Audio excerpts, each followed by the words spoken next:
The First World War was ended by dozens of treaties signed in the period 1919 to 1923. Of these, the 5 chief documents were the 5 treaties of peace with the defeated powers, named from the sites in the neighborhood of Paris where they were signed.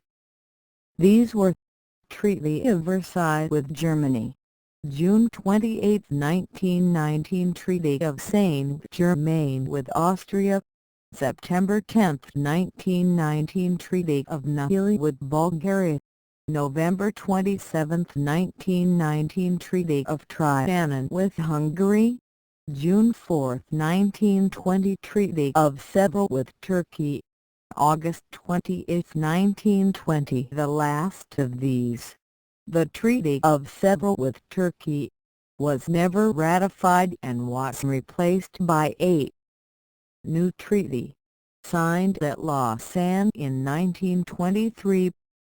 The peace settlements made in this period were subjected to vigorous and detailed criticism in the 2 decades 1919 to 1939. This criticism was as ardent from the victors as from the vanquished. Although this attack was largely aimed at the terms of the treaties, the real causes of the attack did not lie in these terms, which were neither unfair nor ruthless, were far more lenient than any settlement which might have emerged from a German victory, and which created a new Europe which was, at least politically, more just than the Europe of 1914. The causes of the discontent with the settlements of 1919-1923 rested on the procedures which were used to make these settlements rather than on the terms of the settlements themselves.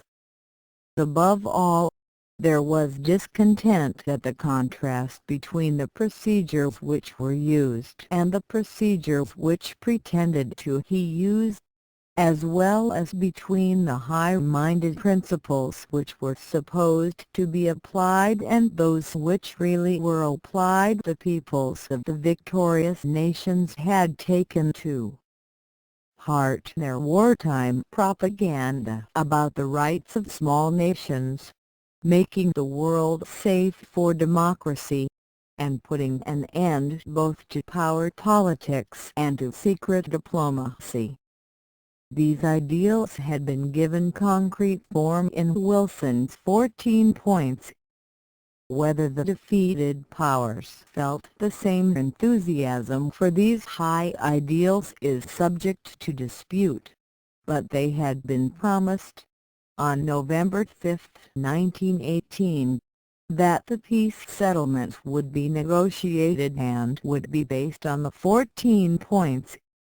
When it became clear that the settlements were to be imposed rather than negotiated, that the 14 points had been lost in the confusion, and that the terms of the settlements had been reached by a process of secret negotiations from which the small nations had been excluded and in which power politics played a much larger role than the safety of democracy, there was a revulsion of feeling against the treaties. In Britain and in Germany, propaganda barrages were aimed against these settlements until, by 1929, most of the Western world had feelings of guilt and shame whenever they thought of the Treaty of Versailles. There was a good deal of sincerity in these feelings, especially in England and in the United States. But there was also a great deal of insincerity behind them in all countries. In England the same groups, often the same people, who had made the wartime propaganda and the peace settlements were loudest in their complaint that the latter had fallen far below the ideals of the former, while all the while their real aims were to use power politics to the benefit of Britain. Certainly there were grounds for criticism, and, equally certainly, the terms of the peace settlements were far from perfect. But criticism should have been directed rather at the hypocrisy and lack of realism in the ideals of the wartime propaganda and at the lack of honesty of the chief negotiators. In carrying on the pretense that these ideals were still in effect while they violated them daily, and necessarily violated them. The settlements were clearly made by secret negotiations, by the great powers exclusively, and by power politics. They had to be. No settlements could ever have been made on any other basis. The failure of the chief negotiators, at least the Anglo-Americans, to admit this is regrettable, but behind their reluctance to admit it is the even more regrettable fact that the lack of political experience and political education of the American and English electorates made it dangerous for the negotiators to admit the facts of life in international political relationships. It is clear that the peace settlements were made by an organization which was chaotic and by a procedure which was fraudulent. The normal way to make peace after a war in which the victors form a coalition would be for the victors to hold a conference, agree on the terms they hope to get from the defeated, then have a congress with these latter to impose these terms, either with or without discussion and compromise. It was tacitly assumed in October and November 1918 that this method was to be used to end the existing war. But this Congress method could not be used in 1919 for several reasons. The members of the victorious coalition were so numerous, 32 allied and associated powers, that they could have agreed on terms only slowly and after considerable preliminary organization. This preliminary organization never occurred, largely because President Wilson was too busy to participate in the process, was unwilling to delegate any real authority to others, and, with a relatively few, intensely held ideas like the League of Nations, democracy, and self-determination, had no taste for the details of organization. Wilson was convinced that if he could only get the League of Nations accepted, any undesirable details in the terms of the treaties could be remedied later through the League. Lloyd George and Clemenceau made use of this conviction to obtain numerous provisions in the terms which were undesirable to Wilson but highly desirable to them. The time necessary for a preliminary conference or preliminary planning was also lacking. Lloyd George wanted to carry out his campaign pledge of immediate demobilization, and Wilson wanted to get back to his duties as President of the United States.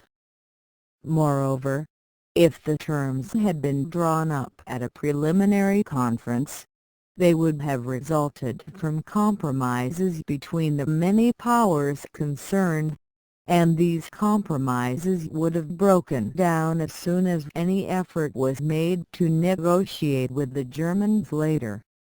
Since the Germans had been promised the right to negotiate, it became clear that the terms could not first be made the subject of public compromise in a full preliminary conference. Unfortunately, by the time the victorious great powers realized all this, and decided to make the terms by secret negotiations among themselves, invitations had already been sent to all the victorious powers to come to an Allied Conference to make preliminary terms. As a solution to this embarrassing situation, the peace was made on two levels. On one level, in the full glare of publicity, the Allied Conference became the Plenary Peace Conference, and, with considerable fanfare, did nothing.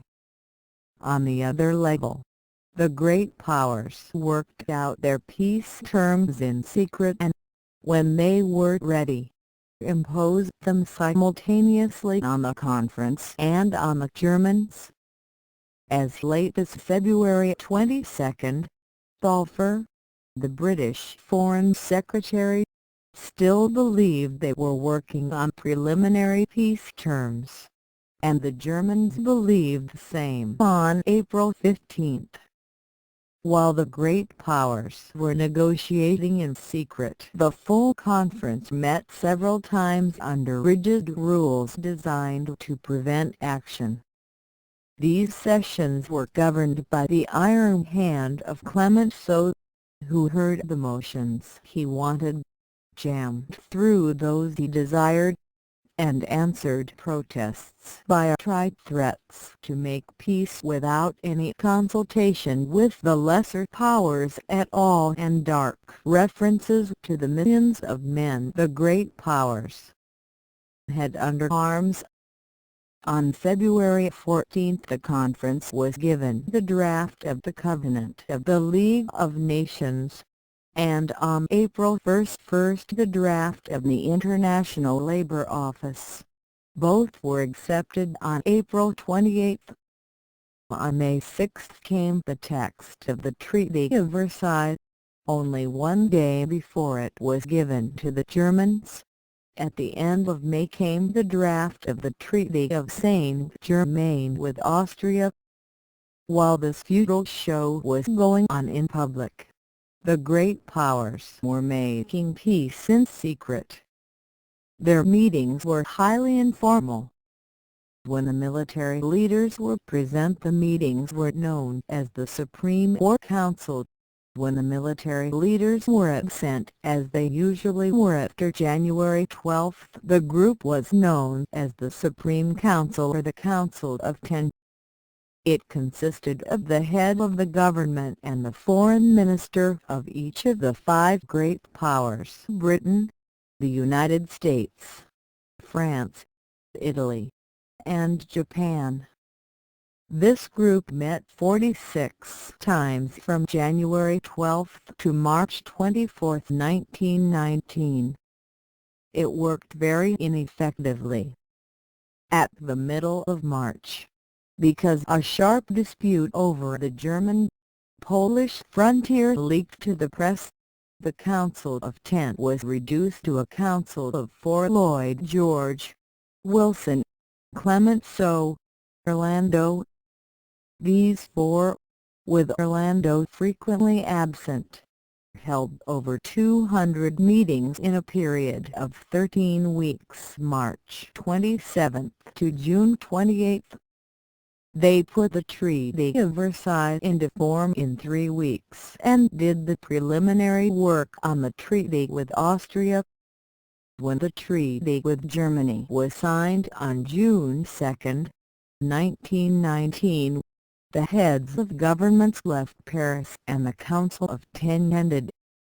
So also did the plenary conference. The five foreign ministers Balfour, Lansing, Pichon, Titonite, and Mackinac were left in Paris as the Council of Heads of Delegations, with full powers to complete the peace settlements. This group finished the treaties with Austria and Bulgaria and had them both signed. They disbanded on January 1920, leaving behind an executive committee, the Conference of Ambassadors. This consisted of the ambassadors of the four great powers in Paris plus a French representative. This group held 200 meetings in the next 3 years and continued to meet until 1931. It supervised the execution of the 3 peace treaties already signed, negotiated the peace treaty with Hungary, and performed many purely political acts which had no treaty basis, such as drawing the Albanian frontier in November 1921. In general, in the decade after the peace conference, the Conference of Ambassadors was the organization by which the great powers ruled Europe. It acted with power, speed, and secrecy in all issues delegated to it. When issues arose which were too important to be treated in this way, the Supreme Council was occasionally reunited. This was done about 25 times in the 3 years 1920, 1922, usually in regard to reparations, economic reconstruction, and acute political problems. The most important of these meetings of the Supreme Council were held at Paris, London, San Remo, Boulogne, and Spa in 1920, at Paris and London in 1921, and at Paris, Genoa, The Hague, and London in 1922. This valuable practice was ended by Britain in 1923 in protest against the French determination to use force to compel Germany to fulfill the reparations clauses of the peace treaty. At all of these meetings, as at the peace conference itself, the political leaders were assisted by groups of experts and interested persons, sometimes self-appointed. Many of these experts were members or associates of the International Banking fraternity. At the Paris Peace Conference, the experts numbered thousands and were organized into official staffs by most countries, even before the war ended. These experts were of the greatest importance. They were formed into committees at Paris and given problem after problem, especially boundary problems, usually without any indication as to what principles should guide their decisions. The importance of these committees of experts can be seen in the fact that in every case but one where a committee of experts submitted a unanimous report, the Supreme Council accepted its recommendation and incorporated it in the treaty. In cases where the report was not unanimous, the problem was generally resubmitted to the experts for further consideration. The one case where the unanimous report was not accepted was concerned with the Polish corridor, the same issue which had forced the Supreme Council to be cut down to the Council of Four in 1919 and the issue which led to the Second World War 20 years later. In this case, the experts were much harsher on Germany than the final decision of the politicians. The treaty with Germany was made by the Council of Four, assembling the reports of the various committees, fitting the parts together, and ironing out various disagreements. The chief disagreements were over the size and nature of German reparations, the nature of German disarmament, the nature of the League of Nations, and the territorial settlements in 6 specific areas: the Polish corridor, Upper Silesia, the Sark, Fiume, the Rhineland, and Shantung. When the dispute over Fiume reached a peak, Wilson appealed to the Italian people over the heads of the Italian delegation at Paris. in the belief that the people were less nationalistic and more favorable to his idealistic principles than their rather hard-boiled delegation. This appeal was a failure, but the Italian delegation left the conference and returned to Rome in protest against Wilson's action. Thus the Italians were absent from Paris at the time that the German colonial territories were being distributed and, accordingly, did not obtain any colonies. Thus Italy failed to obtain compensation in Africa for the French and British gains in territory on that continent, as promised in the Treaty of London in 1915. This disappointment was given by Mussolini as one of the chief justifications for the Italian attack on Ethiopia in 1935. The Treaty of Versailles was presented to the plenary conference on May 6, 1919, and to the German delegation the next day. The conference was supposed to accept it without comment, but General Foch, Commander-in-Chief of the French armies and of the Entente forces in the war, made a severe attack on the treaty in regard to its provisions for enforcement. These provisions gave little more than the occupation of the Rhineland and 3 bridgeheads on the right bank of the Rhine as already existed under the Armistice of November 1918. According to the treaty, these areas were to be occupied for from 5 to 15 years to enforce the treaty, whose substantive provisions required Germany to pay reparations for at least a generation and to remain disarmed forever. Foch insisted that he needed the left bank of the Rhine and the 3 bridgeheads on the right bank for at least 30 years.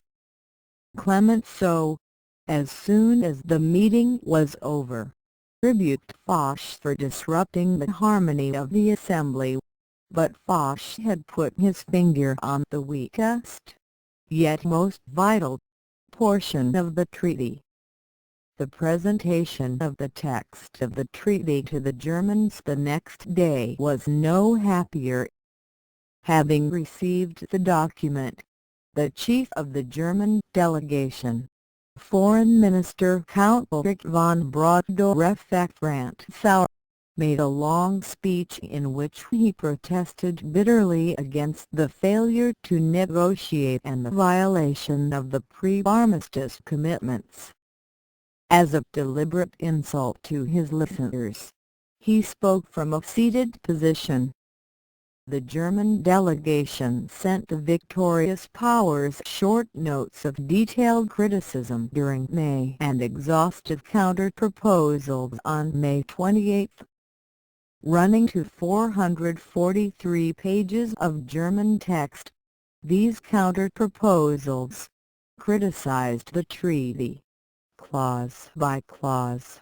They accused the victors of bad faith in violating the 14 points, and offered to accept the League of Nations, the disarmament sections, and reparations of 100,000 million marks if the Allies would withdraw any statement that Germany had, alone, caused the war and would readmit Germany to the world's markets.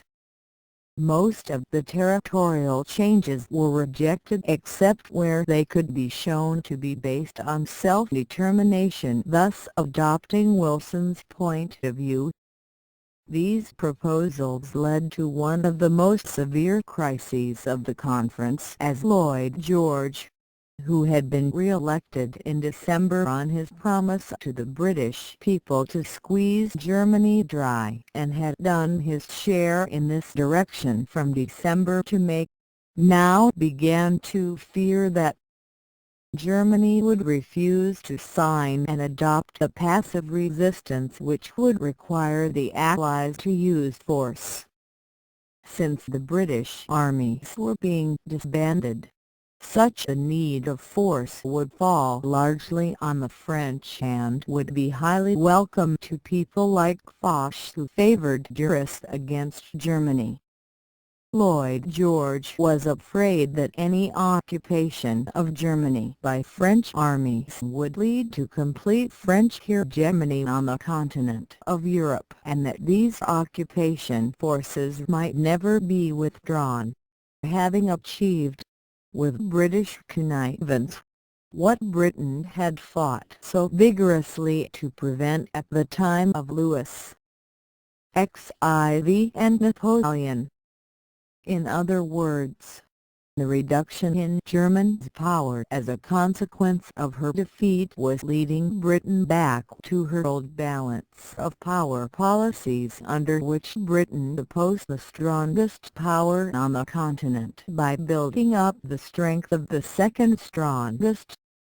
At the same time, Lloyd George was eager to continue the British demobilisation in order to satisfy the British people and to reduce the financial burden on Britain so that the country could balance its budget, deflate, and go back on the gold standard.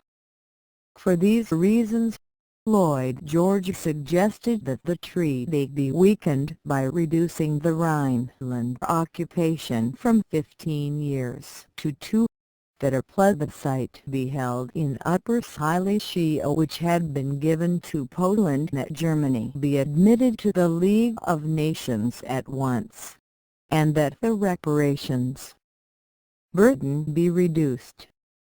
He obtained only the plebiscite in Upper Silesia and certain other disputed areas, Wilson rejecting the other suggestions and upbraiding the Prime Minister for his sudden change of attitude.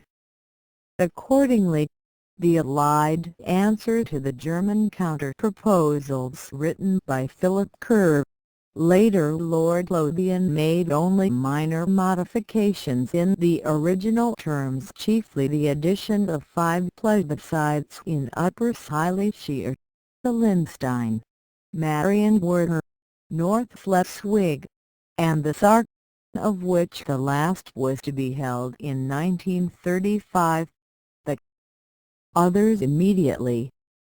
It also accused the Germans of sole guilt in causing the war and of inhuman practices during it, and gave them the 5-day ultimatum for signing the treaty as it stood.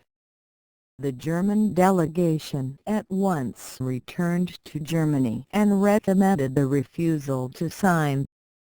The cabinet resigned rather than sign, but a new cabinet was formed of Catholics and Socialists.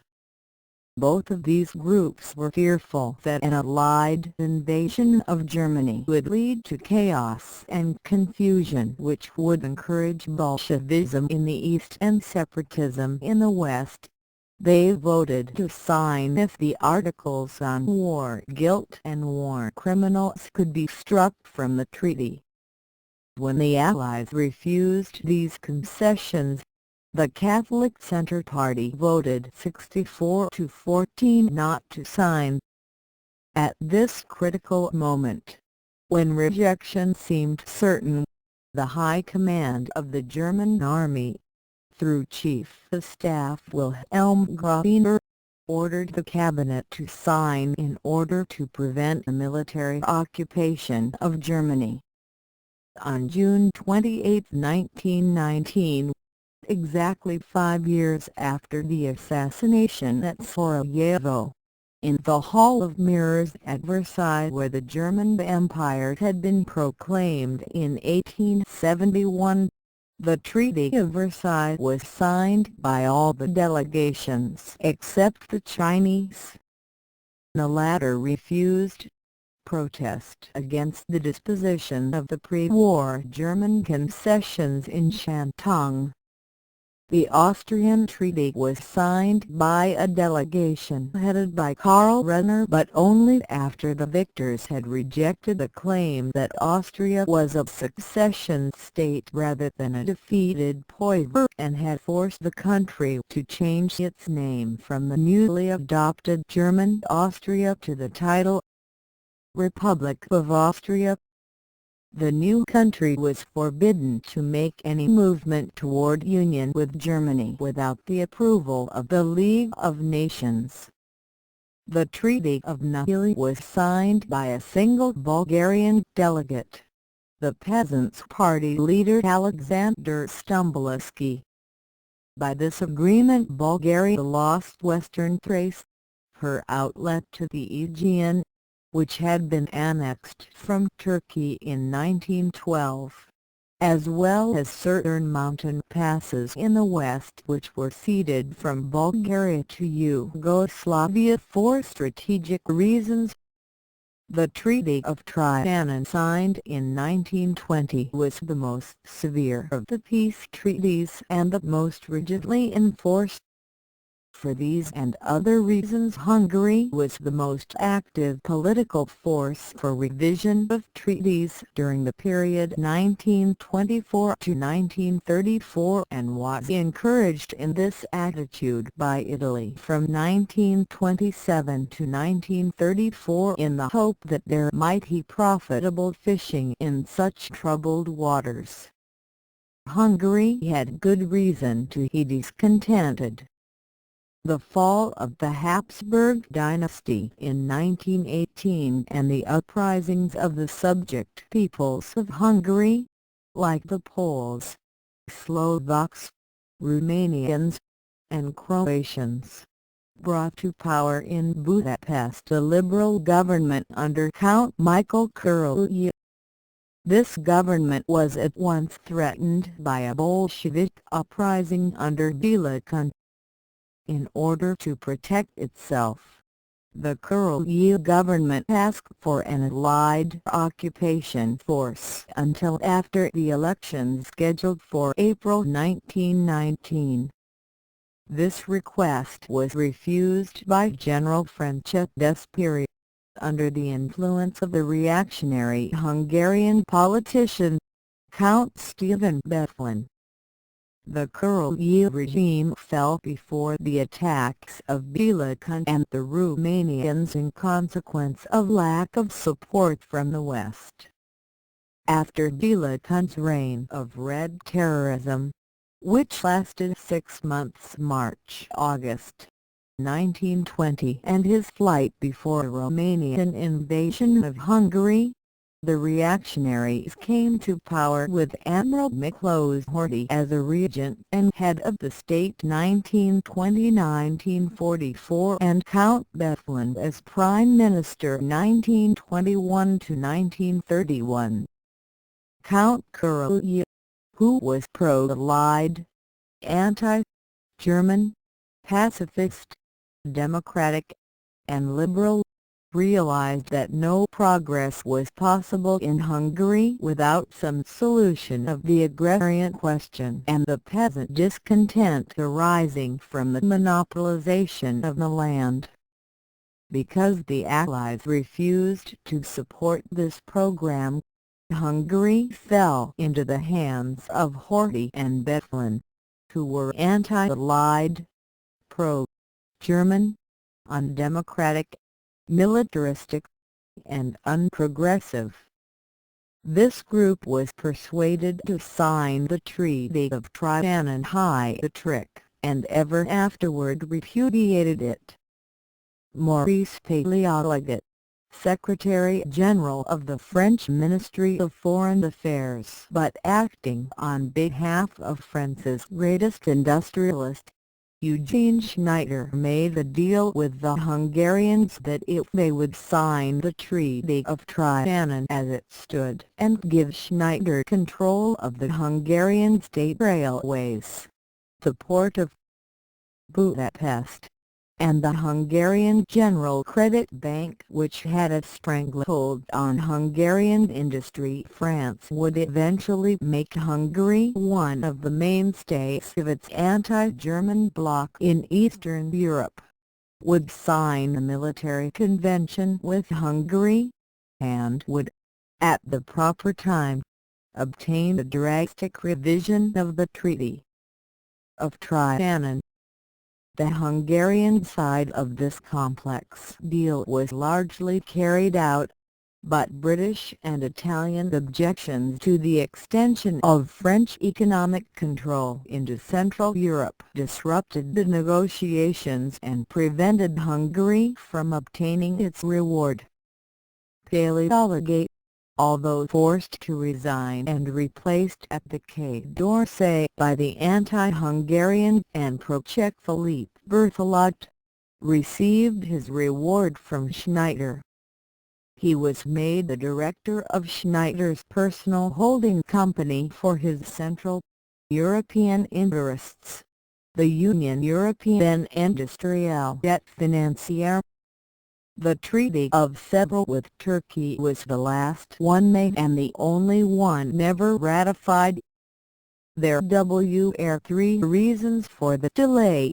1. The uncertainty about the role of the United States, which was expected to accept control of the Straits and a mandate for Armenia, thus forming a buffer against Soviet Russia. 2. The instability of the Turkish government, which was threatened by a nationalist uprising led by Mustafa Kemal. And 3. The scandal caused by the Bolshevik publication of the secret treaties regarding the Ottoman Empire, since these treaties contrasted so sharply with the expressed war aims of the Allies. The news that the United States refused to participate in the Near East settlement made it possible to draw up a treaty. This was begun by the Supreme Council at its London Conference of February 1920, and continued at San Remo in April.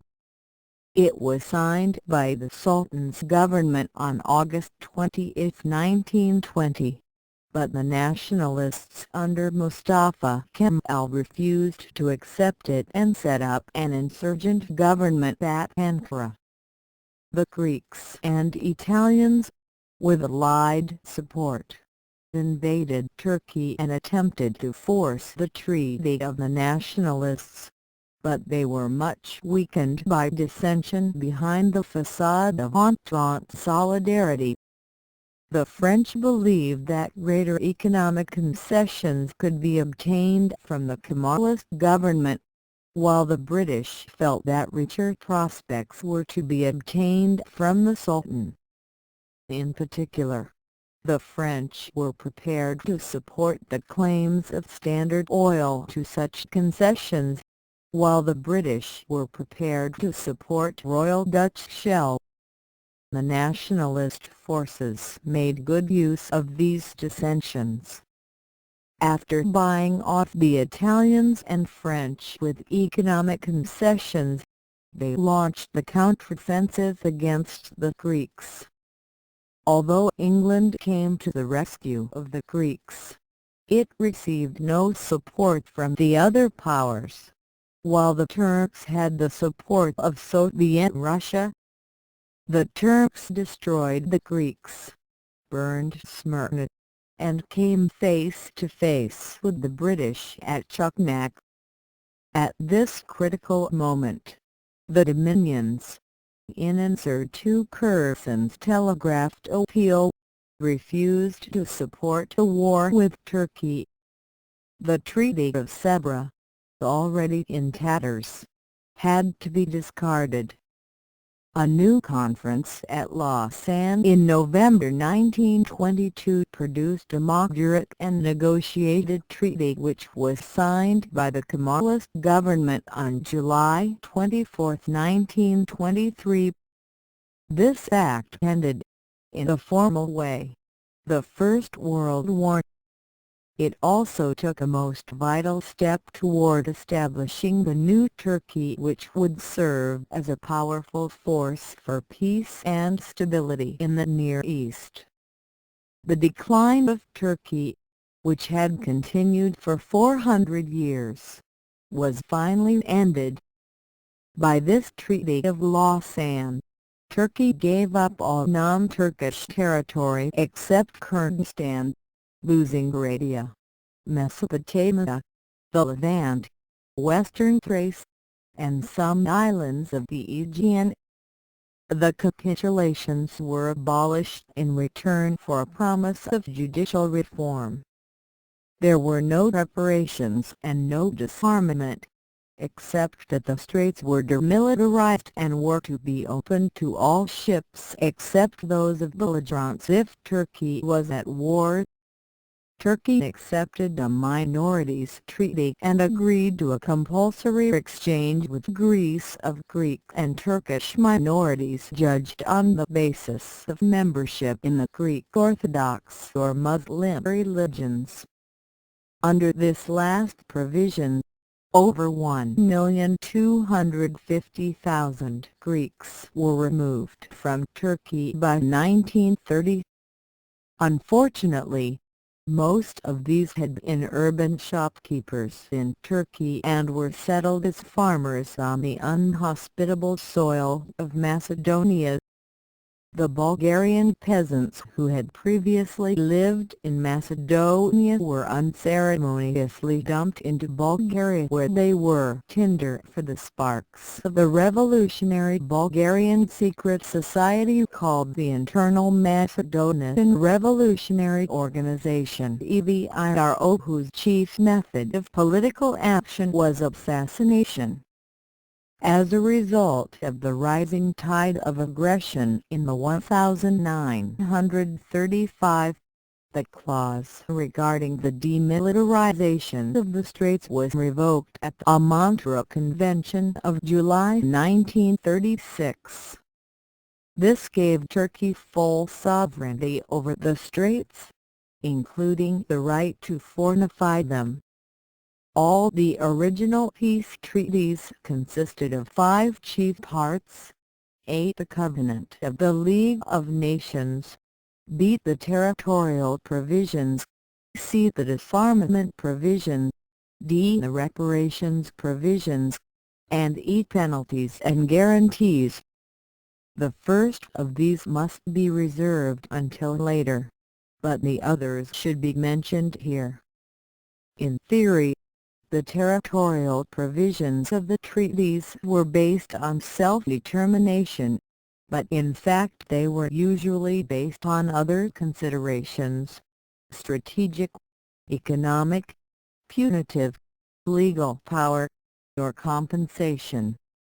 By self-determination the peacemakers usually meant nationality, and by nationality they usually meant language, except in the Ottoman Empire where nationality usually meant religion.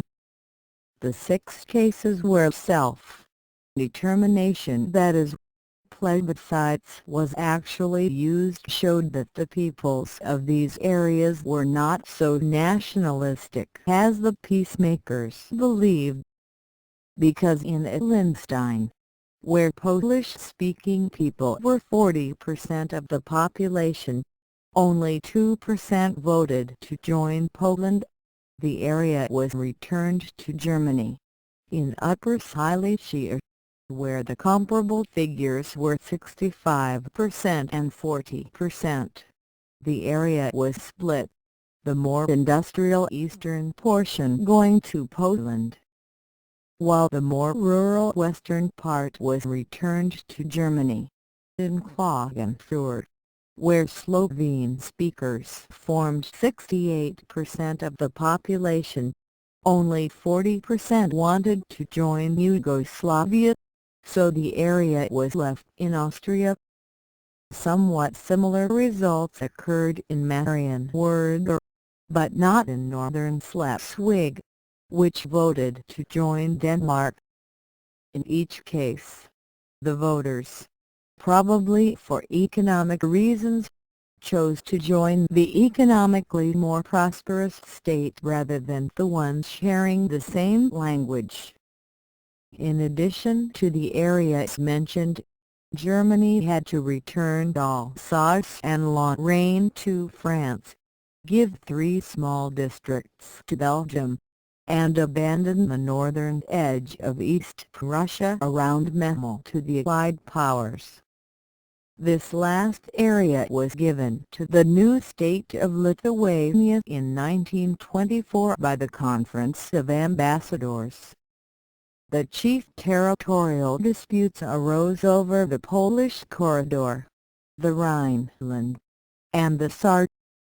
The 14 points had promised to establish an independent Poland with access to the Baltic Sea. It had been French policy, since about 1500, to oppose any strong state in Central Europe by seeking allies in Eastern Europe. With the collapse of Russia in 1917, the French sought the substitute ally in Poland. Accordingly, Foch wanted to give all of East Prussia to Poland. Instead, the experts who were very pro-Polish gave Poland access to the sea by severing East Prussia from the rest of Germany by creating the Polish corridor in the valley of the Vistula. Most of the area was Polish-speaking, and German commerce with East Prussia was largely by sea. However, the city of Danzig, at the mouth of the Vistula, was clearly a German city. Lloyd George refused to give it to Poland. Instead, it was made the Free City under the protection of the League of Nations. The French wished to detach the whole of Germany west of the Rhine, the so-called Rhineland, to create a separate state and increase French security against Germany. They gave up their separatist agitation in return for Wilson's promise of March 14, 1919 to give a joint Anglo-American guarantee against a German attack. This promise was signed in treaty form on June 28, 1919, but fell through when the United States Senate did not ratify the agreement. Since Clemenceau had been able to persuade Foch and Poincaré to accept the Rhine settlement only because of this guarantee, its failure to materialize ended his political career. The Rhineland settlement as it stood had two quite separate provisions. On the one hand, the Rhineland and 3 bridgeheads on the right bank of the Rhine were to be occupied by Allied troops for from 5 to 15 years. On the other hand, the Rhineland and a zone 50 kilometers wide along the right bank were to be permanently demilitarized, and any violation of this could be regarded as a hostile act by the signers of the treaty. This meant that any German troops or fortifications were excluded from this area forever. This was the most important clause of the Treaty of Versailles. So long as it remained in effect, the great industrial region of the Ruhr on the right bank of the Rhine, the economic backbone of Germany's ability to wage warfare, was exposed to a quick French military thrust from the west, and Germany could not threaten France or move eastward against Czechoslovakia or Poland if France objected. Of these 2 clauses, the military occupation of the Rhineland and the bridgeheads was ended in 1930, 5 years ahead of schedule. This made it possible for Hitler to destroy the second provision, the demilitarization of Western Germany. by remilitarizing the area in March 1936. The last disputed territorial change of the Treaty of Versailles was concerned with the Sarthe Basin, rich in industry and coal. Although its population was clearly German, the French claimed most of it in 1919 on the grounds that two-thirds of it had been inside the French frontiers of 1814 and that they should obtain the coal mines as compensation for the French mines destroyed by the Germans in 1918. They did get the mines, but the area was separated politically from both countries to be ruled by the League of Nations for 15 years and then given a plebiscite. When the plebiscite was held in 1935, after an admirable League administration, only about 2,000 out of about 528,000 voted to join France, while about 2% wished to join Germany, the remainder indicating their desire to continue under League rule. The Germans, as a result of this vote, agreed to buy back the coal mines from France for £2,000,000, payable in coal over the 5-year period. The territorial provisions of the treaties of Saint-Germain and Trianon were such as to destroy completely the Austro-Hungarian Empire. Austria was reduced from 115,000 square miles with 30 million inhabitants to 32,000 square miles with 6.5 million inhabitants. To Czechoslovakia went Bohemia, Moravia, parts of Lower Austria, and Austrian Silesia.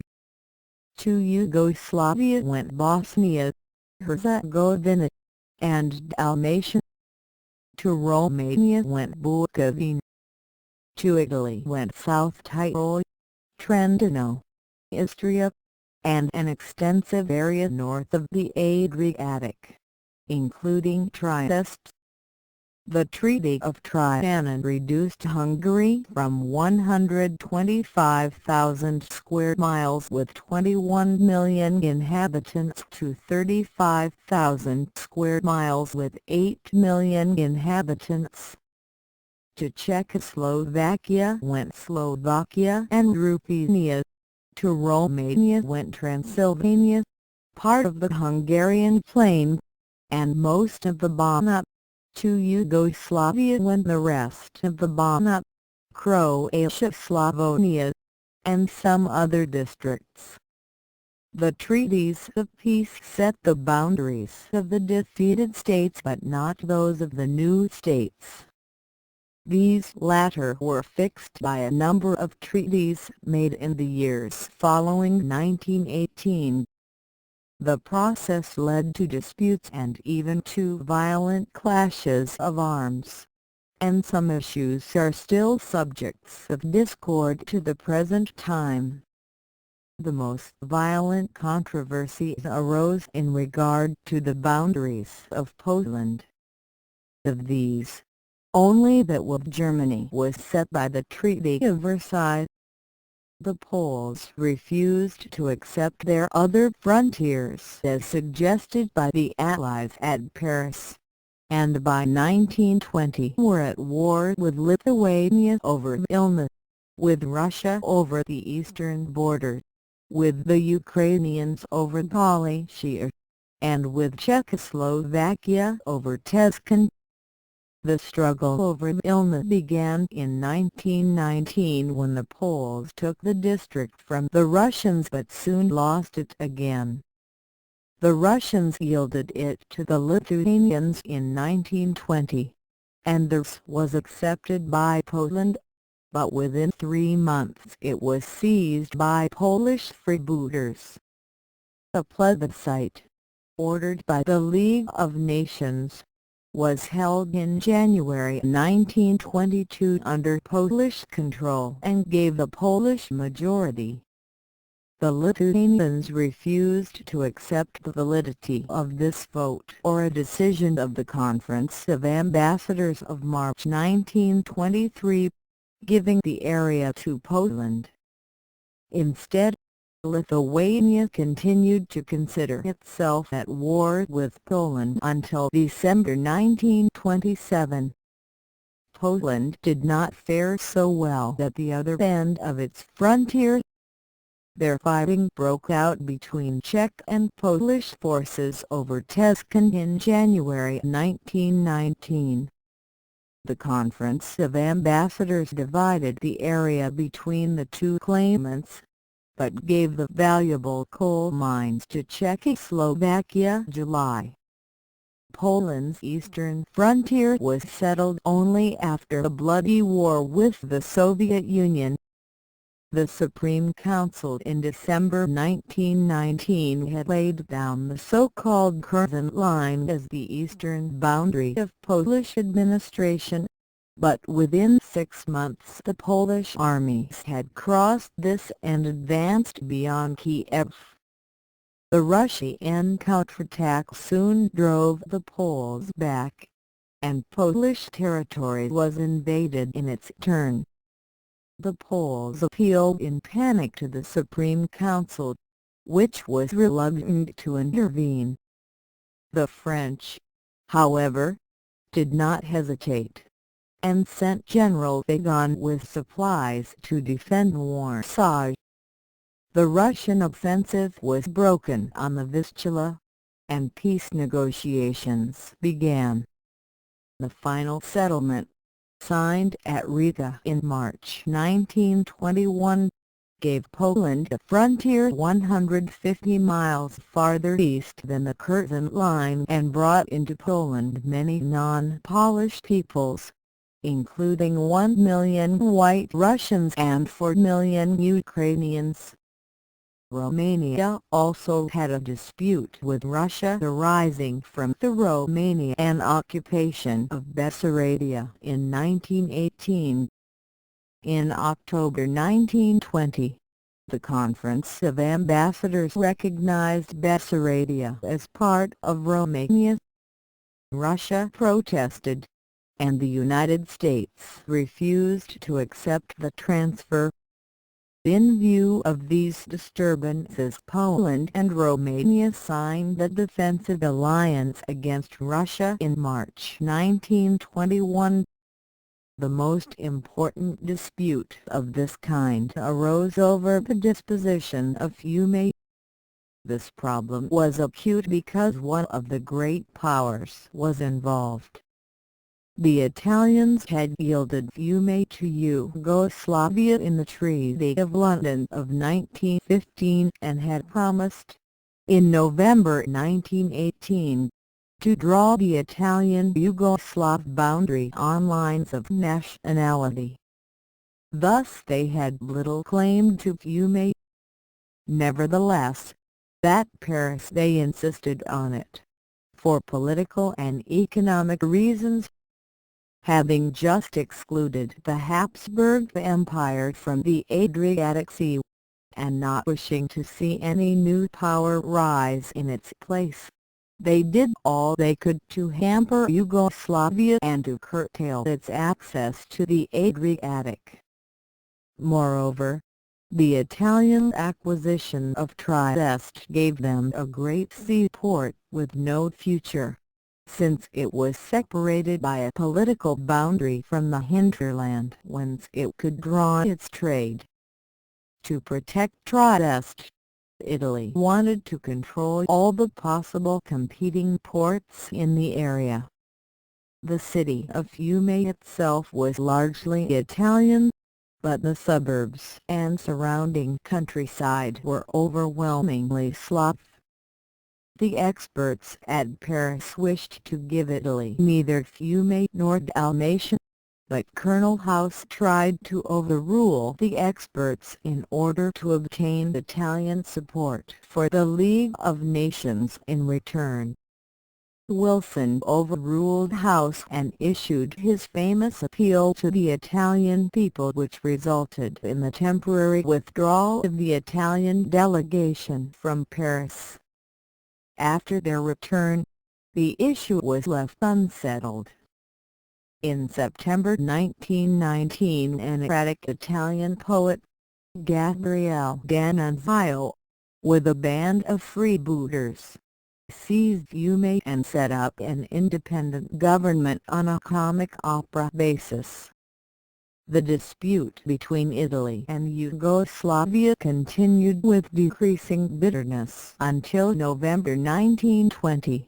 Then they signed a treaty that rocked Allo, dividing the area but leaving Fiume itself a free city. This settlement was not satisfactory. A group of fascists from Italy, where this party was not yet in office, seized the city in March 1922 and were removed by the Italian army 3 weeks later. The problem was finally settled by the Treaty of Rome of January 1924, by which Fiume was granted to Italy, but the suburb of Port Barros and a 50-year lease on one of the 3 harbour basins went to Yugoslavia. These territorial disputes are of importance because they continued to lacerate relationships between neighbouring states until well into the period of World War I and even later. The names of Fiume, Thrace, Bessarabia, Epirus, Transylvania, Memel, Vilna, Tuscan, the Sark, Danzig, and Macedonia were still echoing as battle cries of overheated nationalists 20 years after the peace conference assembled at Paris. The work of that conference had undoubtedly reduced the numbers of minority peoples, but this had only served to increase the intensity of feeling of the minorities remaining. The numbers of these remained large. There were over 1 million Germans in Poland, 550,000 in Hungary, 3,100,000 in Czechoslovakia, about 700,000 in Romania, 500,000 in Yugoslavia, and 250,000 in Italy. There were 450,000 Magyars in Yugoslavia, 750,000 in Czechoslovakia, and about 1,500,000 in Romania. There were about 5 million White Russians and Ukrainians in Poland and about 1,100,000 of these in Romania. To protect these minorities, the Allied and associated powers forced the new states of Central and Eastern Europe to sign minority treaties, by which these minorities were granted a certain minimum of cultural and political rights. These treaties were guaranteed by the League of Nations, but there was no power to enforce observation of their terms. The most that could be done was to issue a public reprimand against the offending government, as was done more than once, for example, against Poland. The disarmament provisions of the peace treaties were much easier to draw up than to enforce. It was clearly understood that the disarmament of the defeated powers was but the first step toward the general disarmament of the victor nations as well. In the case of the Germans, this connection was explicitly made in the treaty so that it was necessary, in order to keep Germany legally disarmed, for the other signers of the treaty to work constantly toward general disarmament after 1919, lest the Germans claimed that they were no longer bound to remain disarmed.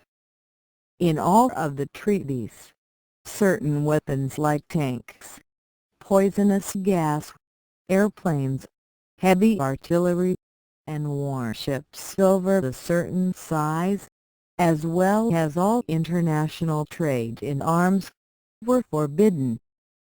Germany was allowed a small navy fixed in number and size of vessels, while Austria, Hungary, and Bulgaria were allowed no navy worthy of the name. Each army was restricted in size, Germany to 100,000 men, Austria to 30,000, Hungary to 35,000 and Bulgaria to 20,000.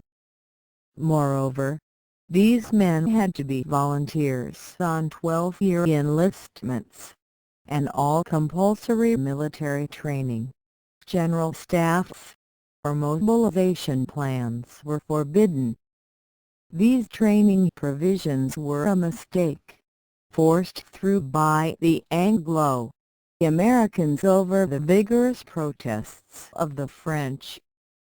The Anglo-Americans regarded compulsory military training as militaristic. The French considered it the natural concomitant of universal manhood suffrage and had no objections to its use in Germany, since it would provide only a large number of poorly trained men. They did, however, object to the 12-year enlistment favoured by the British, since this would provide Germany with a large number of highly trained men who could be used as officers in any revived German army. On this, as in so many issues where the French were overruled by the Anglo-Americans, time was to prove that the French position was correct. The reparations provisions of the treaties caused some of the most violent arguments at the peace conference and were a prolific source of controversy for more than a dozen years after the conference ended.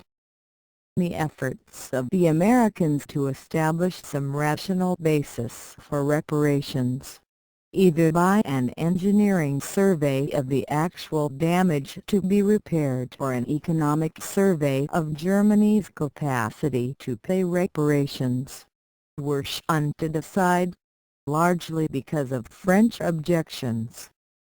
At the same time, American efforts to restrict reparations to war damages, and not allow them to be extended to cover the much larger total of war costs, were blocked by the British, who would have obtained much less under damages than under costs. By proving to the French that the German capacity to pay was, in fact, limited, and that the French would get a much larger fraction of Germany's payments under damages than under costs, the Americans were able to cut down on the British demands, although the South African delegate, General Smuts, was able to get military pensions inserted as one of the categories for which Germany had to pay. The French were torn between the desire to obtain as large a fraction as possible of Germany's payments and a desire to pile on Germany such a crushing burden of indebtedness that Germany would be ruined beyond the point where it could threaten French security again. The British delegation was sharply divided. The chief British financial delegates, Lords Cunliffe and Sumner, were so astronomically unrealistic in their estimates of Germany's ability to pay that they were called the Heavenly Twins, while many younger members of the delegation led by John Maynard, later Lord Keynes, either saw important economic limits on Germany's ability to pay or felt that a policy of fellowship and fraternity should incline Britain toward a low / the estimate of Germany's obligations.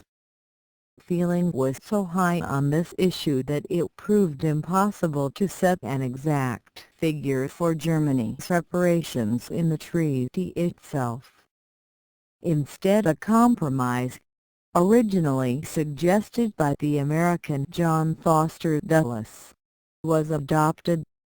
By this, Germany was forced to admit an unlimited, theoretical obligation to pay, but was actually bound to pay for only a limited list of 10 categories of obligations.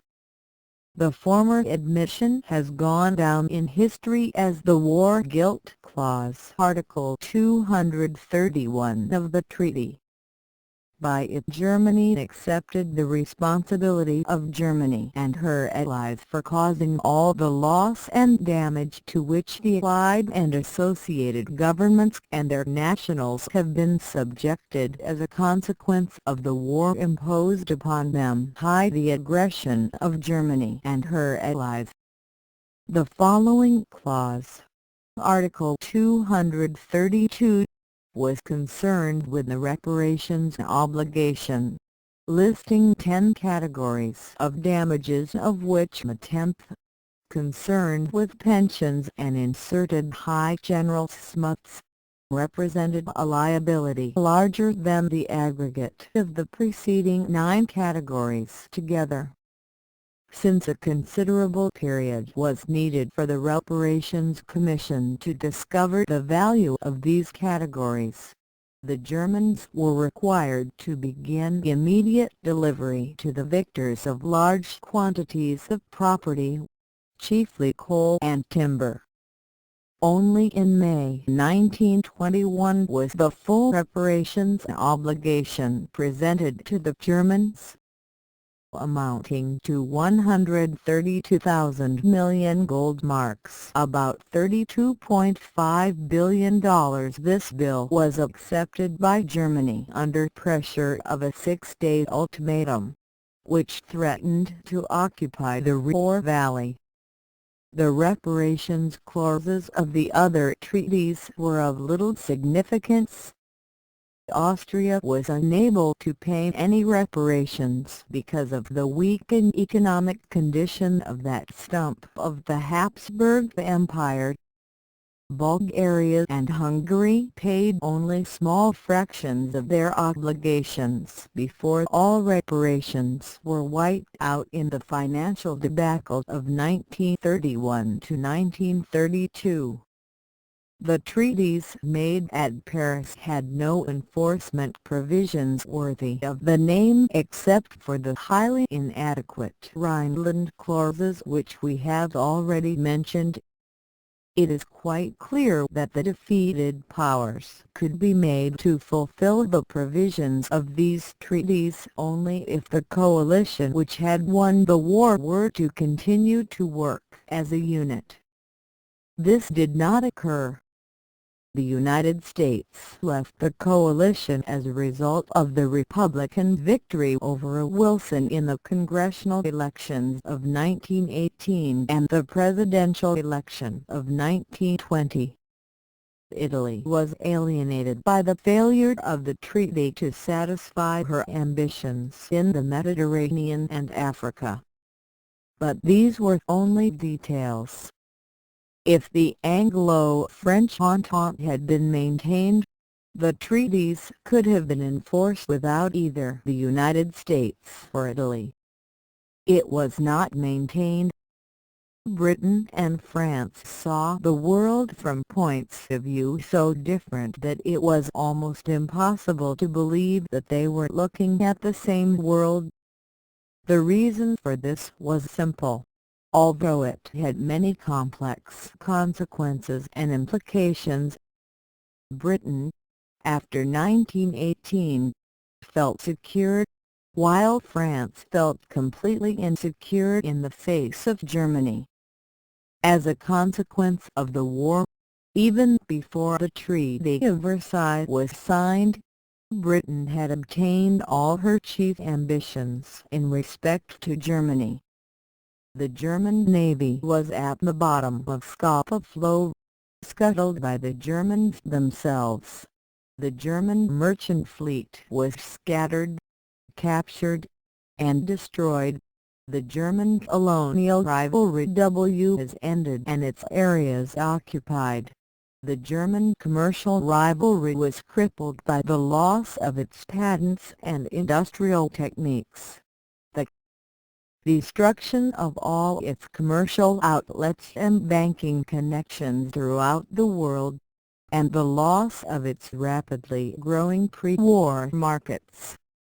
Britain had obtained these aims by December 1918 and needed no treaty to retain them. France, on the other hand, had not obtained the one thing it wanted: security. In population and industrial strength, Germany was far stronger than France, and still growing. It was evident that France had been able to defeat Germany only by the narrow margin in 1914 to 1918, and only because of the help of Britain, Russia, Italy, Belgium, and the United States. France had no guarantee that all these or even any of them would be at its side in any future war with Germany. In fact, it was quite clear that Russia and Italy would not be at its side. The refusal of the United States and Britain to give any guarantee to France against German aggression made it dubious that they would be ready to help either. Even if they were prepared to come to the rescue ultimately, there was no guarantee that France would be able to withstand the initial German assault in any future war as she had withstood, by the barest margin, the assault of 1914. Even if it could be withstood, and if Britain ultimately came to a rescue, France would have to fight, once again, as in the period 1914 to 1918, with the richest portion of France under enemy military occupation. In such circumstances, what guarantee would there be even of ultimate success? Doubts of this kind gave France a feeling of insecurity which practically became a psychosis, especially as France found its efforts to increase its security blocked at every turn by Britain. It seemed to France that the Treaty of Versailles, which had given Britain everything it could want from Germany, did not give France the one thing it wanted. As a result, it proved impossible to obtain any solution to the two other chief problems of international politics in the period 1919 to 1929. To these three problems of security, disarmament, and reparations, we now turn. France sought security after 1918 by a series of alternatives. As a first choice, it wanted to detach the Rhineland from Germany. This was prevented by the Anglo-Americans. As a second choice, France wanted a league with teeth, that is, the League of Nations with an international police force empowered to take automatic and immediate action against an aggressor. This was blocked by the Anglo-Americans. As compensation for the loss of these first two choices, France accepted, as a third choice, an Anglo-American Treaty of Guarantees. But this was lost in 1919 by the refusal of the United States Senate to ratify the agreement and the refusal of Britain to assume the burden alone. In consequence, the French were forced back on a fourth choice: allies to the east of Germany. The chief steps in this were the creation of a little entente to enforce the Treaty of Trianon against Hungary in 1920–1921 and the bringing of France and Poland into this system to make it a coalition of satisfied powers. The Little Entente was formed by a series of bilateral alliances between Romania, Czechoslovakia, and Yugoslavia. This was widened by a French-Polish treaty February 1921 and a French-Czechoslovak treaty January 1924. This system contributed relatively little to French security because of the weakness of these allies except Czechoslovakia and the opposition of Britain to any French pressure against Germany along the Rhine. The only way in which France could guarantee Poland or Czechoslovakia against Germany. In consequence, France continued its agitation both for a British guarantee and to put teeth into the League of Nations. Thus France wanted security, while Britain had security. France needed Britain, while Britain regarded France as a rival outside Europe, especially in the Near East, and the chief challenge to Britain's customary balance of power policy in Europe. After 1919 the British, and even some Americans, spoke of French hegemony on the continent of Europe. The first rule of British foreign policy for centuries had been to oppose any hegemony on the continent and to do so by seeking to strengthen the second strongest power against the strongest.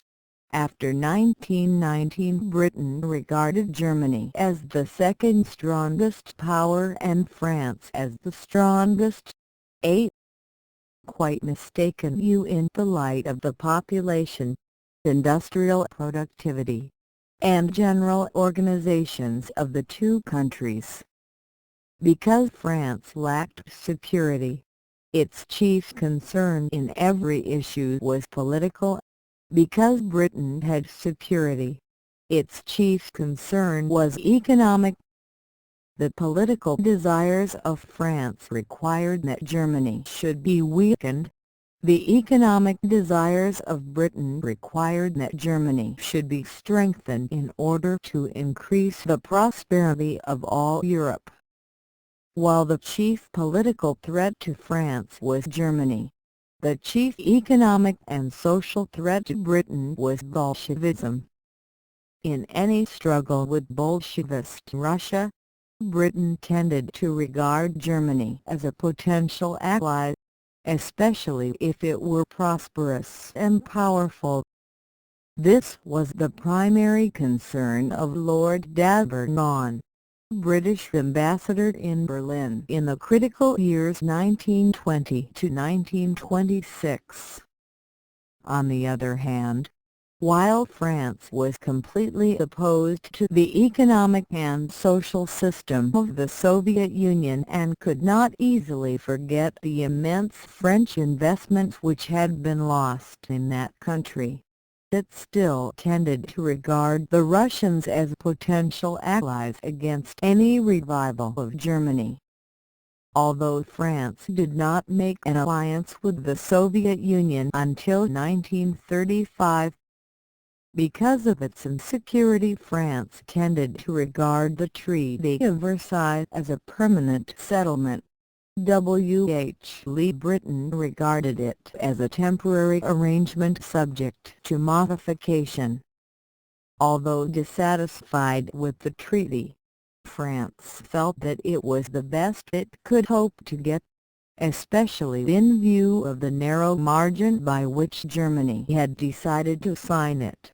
Even when faced with a worldwide coalition, Britain, which had obtained all of her desires before the treaty was signed, had no reluctance to modify it.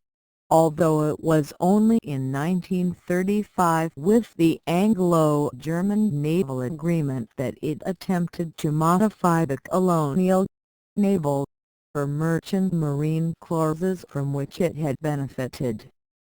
But in 1935 it had, for more than 15 years, been seeking to modify the clauses from which France had benefited. The French believed that peace in Europe was indivisible, while the British believed that it was divisible. That means that the French believed that the peace of Eastern Europe was a primary concern of the states of Western Europe, and that the latter states could not allow Germany to move eastward because that would permit her to gain strength to strike back westward. The British believed that the peace of Eastern Europe and that of Western Europe were quite separate things, and that it was their concern to maintain peace in the West, but that any effort to extend this to Eastern Europe would merely involve the West in every little squabble of these continually squabbling backward peoples, and could, as happened in 1914, make a world war out of a local dispute. The Locarno Pacts of 1925 were the first concrete achievement of this British point of view, as we shall see.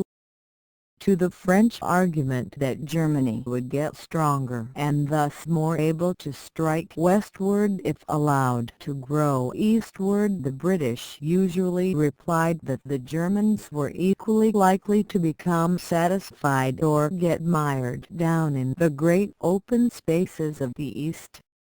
France believed that Germany could be made to keep the peace by duress, while Britain believed that Germany could be persuaded to keep the peace by concessions. The French, especially the political right in France, could see no difference between the Germans of the Empire and the Germans of the Weimar Republic. "Scratch the German and you will find a Hun," they said. The British, especially the political left, regarded the Germans of the Weimar Republic as totally different from the Germans of the Empire, purified by suffering and freed from the tyranny of the imperial autocracy. They were prepared to clasp these new Germans to their hearts and to make any concession, to encourage them to proceed on the path of democracy and liberalism. When the British began to talk in this fashion, appealing to high principles of international cooperation and conciliation, the French tended to regard them as hypocrites, pointing out that the British appeal to principles did not appear until British interests had been satisfied and until these principles could be used as obstacles to the satisfaction of French interests. The British tended to reply to the French remarks about the dangers of English hypocrisy with a few remarks of their own about the dangers of French militarism. In this sad fashion, the court of the coalition which had beaten Germany dissolved in a confusion of misunderstandings and recriminations. This contrast between the French and the British attitudes on foreign policy is an oversimplification of both. About 1935 there appeared a considerable change in both countries, and, long before that date, there were differences between different groups within each country. In both Britain and France before 1935 there was a difference of opinion in international politics which followed general political outlooks and even class lines rather closely. In Britain, persons who were of the left tended to believe in revision of the Treaty of Versailles in favor of Germany, collective security, general disarmament, and friendship with the Soviet Union. In the same period, the right were impatient with policies based on humanitarianism, idealism, or friendship for the Soviet Union, and wanted to pursue a policy of national interest, by which they meant emphasis on strengthening the empire, conducting an aggressive commercial policy against outsiders, and adopting relative isolationism in general policy with no European political commitments except west of the Rhine, where Britain's interests were immediate. The groups of the left were in office in Britain for only about 2 years in the 20 years 1919 to 1939, and then only as a minority government 1924.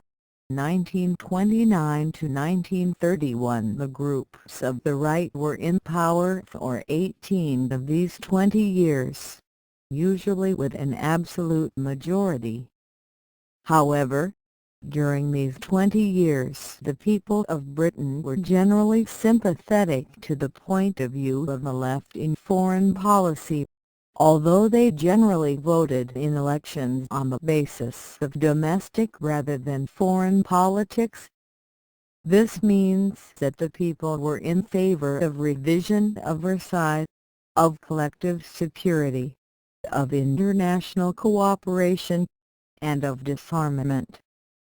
Knowing this, the British governments of the right began to follow the double policy, a public policy in which they spoke loudly in support of what we have called the foreign policy of the left, and a secret policy in which they acted in support of what we have called the foreign policy of the right.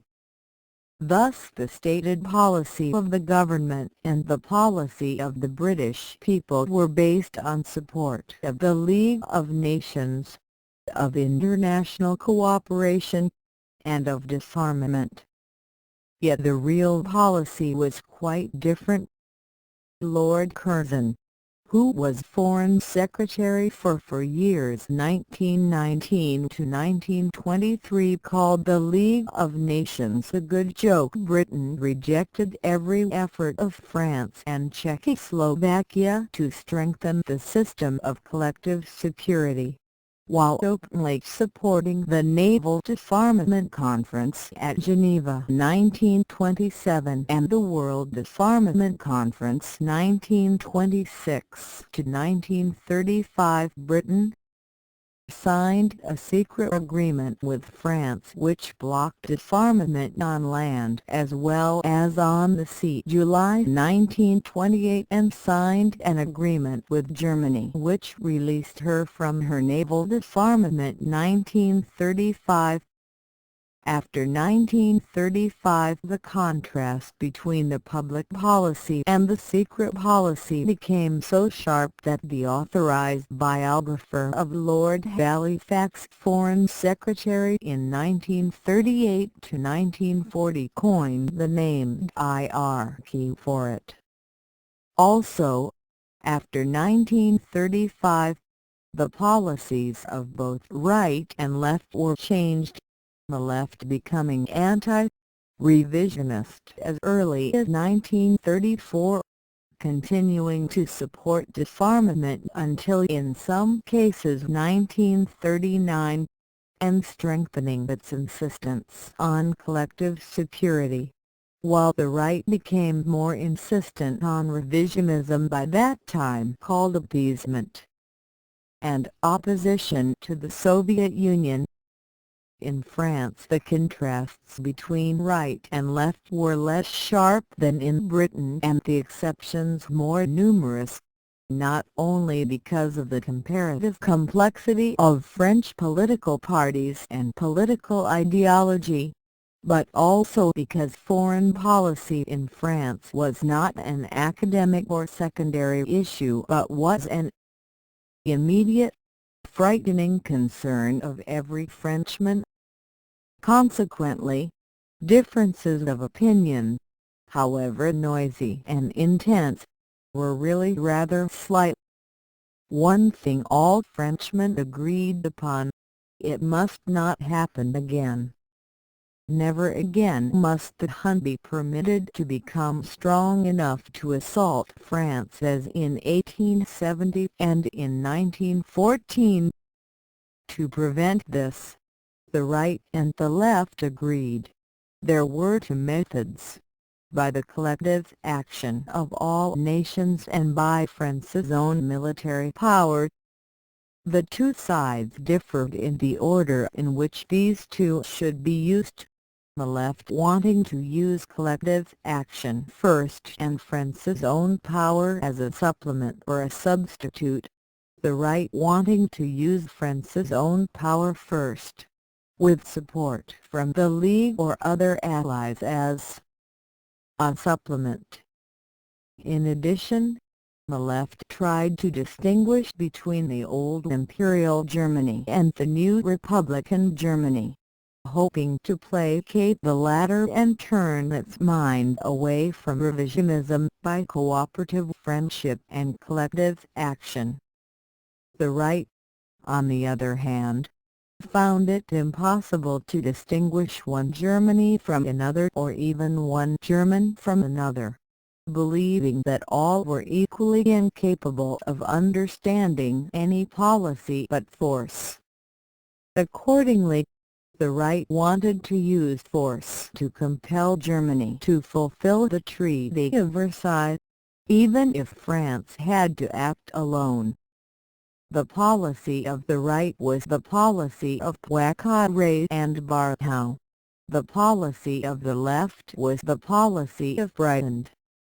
The former was used in 1918 to 1924 and, briefly, in 1934 to 1935, the latter was used in 1924 to 1929. The policy of the right failed in 1924 when Poincaré's occupation of the Ruhr in order to force Germany to pay reparations was ended. This showed that France could not act alone even against a weak Germany because of the opposition of Britain and the danger of alienating world opinion. Accordingly, France turned to a policy of the left 1924 to 1929. In this period, which is known as the period of fulfillment, Briand, as Foreign Minister of France, and Stresemann, as Foreign Minister of Germany, cooperated in friendly terms. This period ended in 1929, not, as is usually said, because Stresemann died and Briand fell from office, but because of a growing realization that the whole policy of fulfillment 1924 to 1929 had been based on a misunderstanding.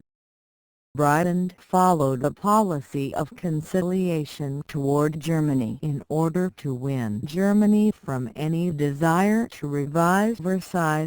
Stresemann followed his policy of fulfillment toward France in order to win from France a revision of the treaty. It was a relationship of cross purposes, because on the crucial issue revision of Versailles Briand stood at command, like most Frenchmen, and Stresemann was irreconcilable, like most Germans. In France, as a result of the failure of the policy of the right in 1924 and of the policy of the left in 1929, it became clear that France could not act alone toward Germany. It became clear that France did not have freedom of action in foreign affairs and was dependent on Britain for its security. To win this support, which Britain always held out as a bait but did not give until 1939, Britain forced France to adopt the policy of appeasement of the British right after 1935. This policy forced France to give away every advantage which it held over Germany. Germany was allowed to rearm 1935. Germany was allowed to remilitarize the Rhineland 1936. Italy was alienated 1935. France lost its last secure land frontier. Spain 1936 to 1939. France lost all her allies to the east of Germany, including her once strong ally Czechoslovakia.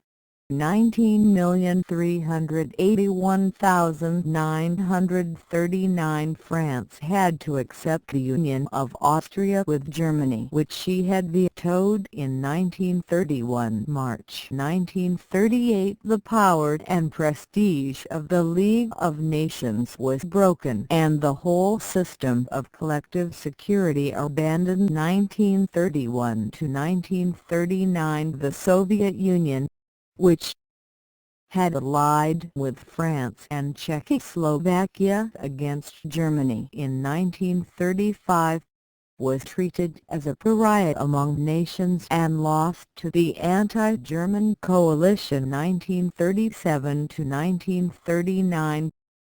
And finally, when all these had been lost, public opinion in England forced the British government to abandon the right's policy of appeasement and adopt the old French policy of resistance. This change was made on a poor issue: Poland. 1939. After the possibility of using the policy of resistance had been destroyed by Britain and after France itself had almost abandoned it. In France, as in Britain, there were changes in the foreign policies of the right and the left after Hitler came to power in Germany 1933. The left became more anti-German and abandoned Britain's policy of conciliation, while the right, in some sections, sought to make a virtue of necessity and began to toy with the idea that, if Germany was to become strong anyway, a solution to the French problem of security might be found by turning Germany against the Soviet Union.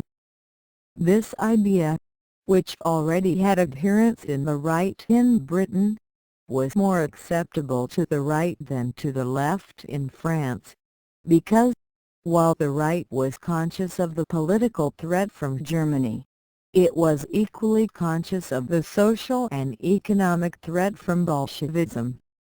Some members of the right in France even went so far as to picture France as an ally of Germany in the assault on the Soviet Union. On the other hand, many persons of the right in France continued to insist that the chief, or even the only, threat to France was from the danger of German aggression. In France, as in Britain, there appeared a double policy, but only after 1935, and, even then, it was more of an attempt to pretend that France was following a policy of her own instead of a policy made in Britain than it was an attempt to pretend it was following a policy of loyalty to collective security and French allies rather than a policy of appeasement. While France continued to talk of her international obligations, of collective security, and of the sanctity of treaties, especially Versailles, this was largely for public consumption. For in fact from the autumn of 1935 to the spring of 1940 France had no policy in Europe independent of Britain's policy of appeasement. Thus French foreign policy in the whole period 1919 to 1939 was dominated by the problem of security.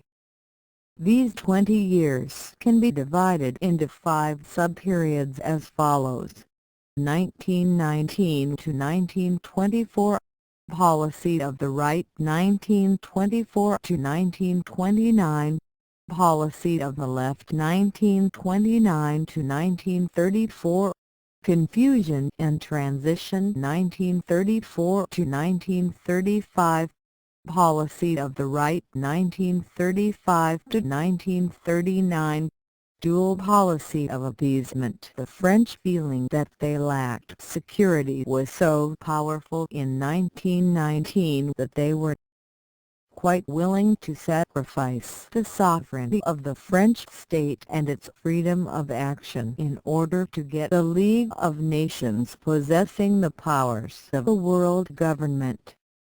Accordingly, at the first meeting of the League of Nations Committee at the Paris Peace Conference in 1919, the French tried to establish the League with its own army, its own general staff, and its own powers of police action against aggressors without the permission of the member states. The Anglo-Americans were horrified at what they regarded as an inexcusable example of power politics and militarism. They rode roughshod over the French and drew up their own draft covenant in which there was no sacrifice of state sovereignty and where the New World Organization had no powers of its own and no right to take action without the consent of the parties concerned. War was not outlawed but merely subjected to certain procedural delays in making it, nor were peaceful procedures for settling international disputes made compulsory but instead were merely provided for those who wished to use them.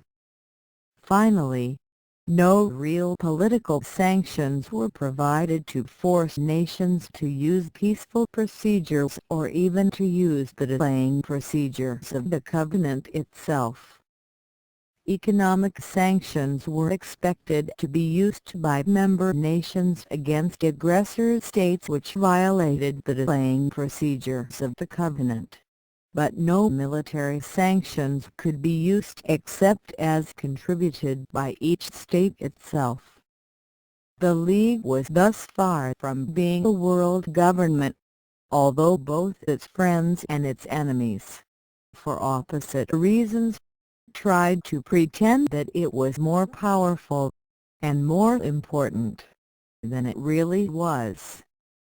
The Covenant, especially the critical Articles 1016, had been worded by a skillful British lawyer, Cecil Hurst, who filled it with loopholes cleverly concealed under a mass of impressive verbiage, so that no state's freedom of action was vitally restricted by the document. The politicians knew this, although it was not widely publicized, and, from the beginning, those states which wanted a real international organization began to seek to amend the Covenant, to plug the loopholes in it. Any real international political organization needed 3 things: 1. Peaceful procedures for settling all disputes, 2. Outlawry of non-peaceful procedures for this purpose, and 3. Effective military sanctions to compel use of the peaceful procedures and to prevent the use of warlike procedures. The League of Nations consisted of 3 parts. 1. The Assembly of all members of the League, meeting generally in September of each year. 2. The Council, consisting of the great powers with permanent seats and a number of lesser powers holding elective seats for 3-year terms. And 3. The Secretariat, consisting of an international bureaucracy devoted to all kinds of international cooperation and having its headquarters in Geneva.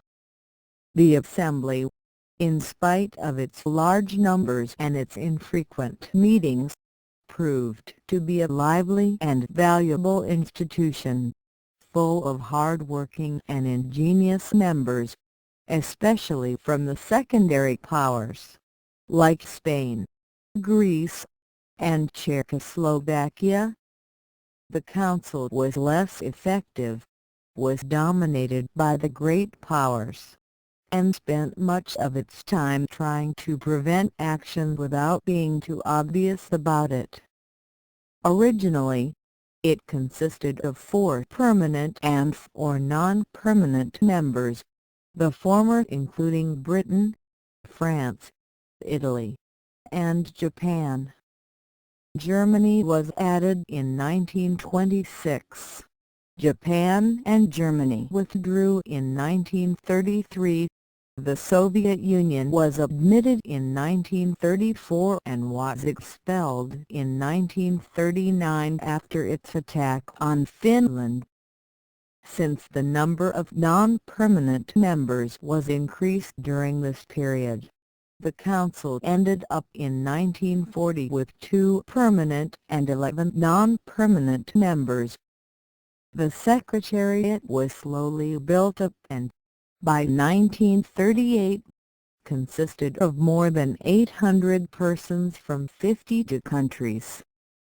Most of these were idealistically devoted to the principles of international cooperation, and displayed considerable ability and amazing loyalty during the brief existence of the League. They were concerned with every type of international activity, including disarmament, child welfare, education, the drug traffic, slavery, refugees, minorities, the codification of international law, the protection of wildlife and natural resources, cultural cooperation, and many others. Attached to the League were a number of dependent organizations. 2. The Permanent Court of International Justice and the International Labour Office were semi-autonomous. Others included the Economic and Financial Organization, the Organization for Communications and Transit, the International Health Organization with offices in Paris, and the Intellectual Cooperation Organization with branches in Paris, Geneva, and Rome. Many efforts were made, chiefly by France and Czechoslovakia, to plug the gaps in the Covenant. The chief of these were the Draft Treaty of Mutual Assistance 1923, the Geneva Protocol 1924, and the Locarno Pacts 1925. The draft treaty bound its signers to renounce aggressive war as an international crime and to bring military assistance to any signer the Council of the League designated to be the victim of an aggression. This project was destroyed in 1924 by the veto of the British Labour government on the grounds that the agreement would increase the burden on the British Empire without increasing its security. The Assembly at once formulated a better agreement known as the Geneva Protocol. This sought to plug all the gaps in the Covenant. It bound its signers to settle international disputes by methods provided in the treaty, defined as aggressors any state which refused to use these peaceful procedures, bound its members to use military sanctions against such aggressors, and ended the veto power in the Council by providing that the necessary unanimity for Council decisions could be achieved without counting the votes of the parties to the dispute. This agreement was destroyed by the objections of a newly installed Conservative government in London. The chief British opposition to the protocol came from the Dominions, especially from Canada. which feared that the agreement might force them, at some time, to apply sanctions against the United States. This was a very remote possibility in view of the fact that the British Commonwealth generally had 2 seats on the Council and one at least could use its vote to prevent action even if the vote of the other was nullified by being a party to the dispute. The fact that both the draft treaty and the Geneva Protocol had been destroyed by Britain led to an adverse public opinion throughout the world. To counteract this, the British devised a complicated alternative known as the Locarno Pacts. Conceived in the same London circles which had been opposing France, supporting Germany, and sabotaging the League, the Locarno Pacts were the result of a complex international intrigue in which General Smuts played a chief role. On the face of it, these agreements appeared to guarantee the Rhine frontiers, to provide peaceful procedures for all disputes between Germany and her neighbors, and to admit Germany to the League of Nations on a basis of equality with the great powers. The pacts consisted of 9 documents, of which 4 were arbitration treaties between Germany and her neighbors Belgium, France, Poland and Czechoslovakia. 2 were treaties between France and her eastern allies Poland and Czechoslovakia. The 7th was a note releasing Germany from any need to apply the sanctions clause of the covenant against any aggressor nation on the grounds that Germany, being disarmed by the Treaty of Versailles, could not be expected to assume the same obligations as other members of the League. The 8th document viz. As a general introduction to the Pacts J, and the 9th document was the Rhine Pact, the real heart of the agreement.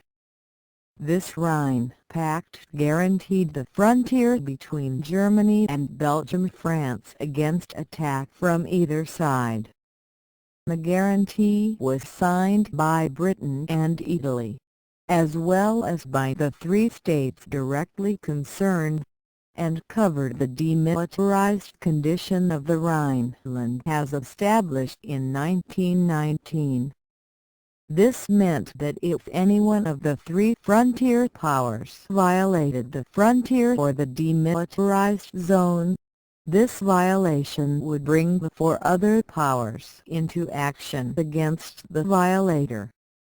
The Locarno Pacts were designed by Britain to give France the security against Germany on the Rhine which France so urgently desired, and at the same time, since the guarantee worked both ways, to prevent France from ever occupying the Ruhr or any other part of Germany, as had been done over the violent objections of Britain in 1923. 1924.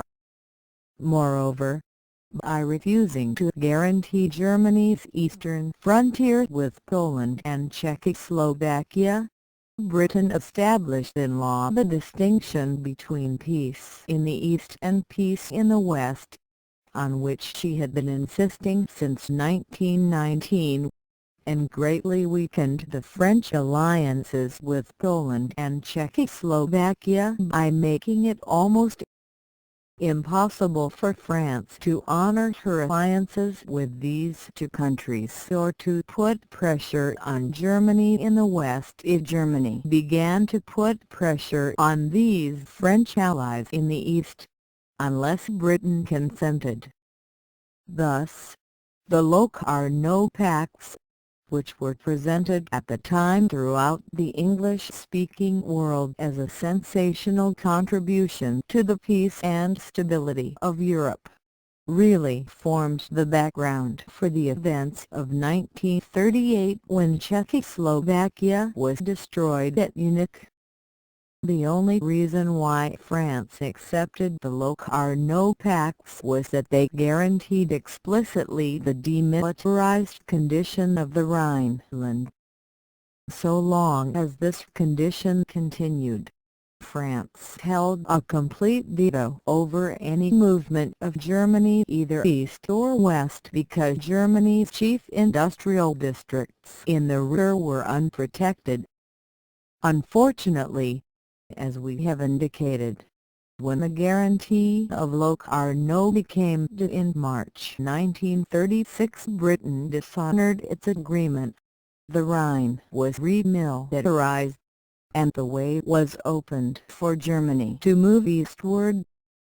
The Locarno Pacts caused considerable alarm in Eastern Europe, especially in Poland and Russia.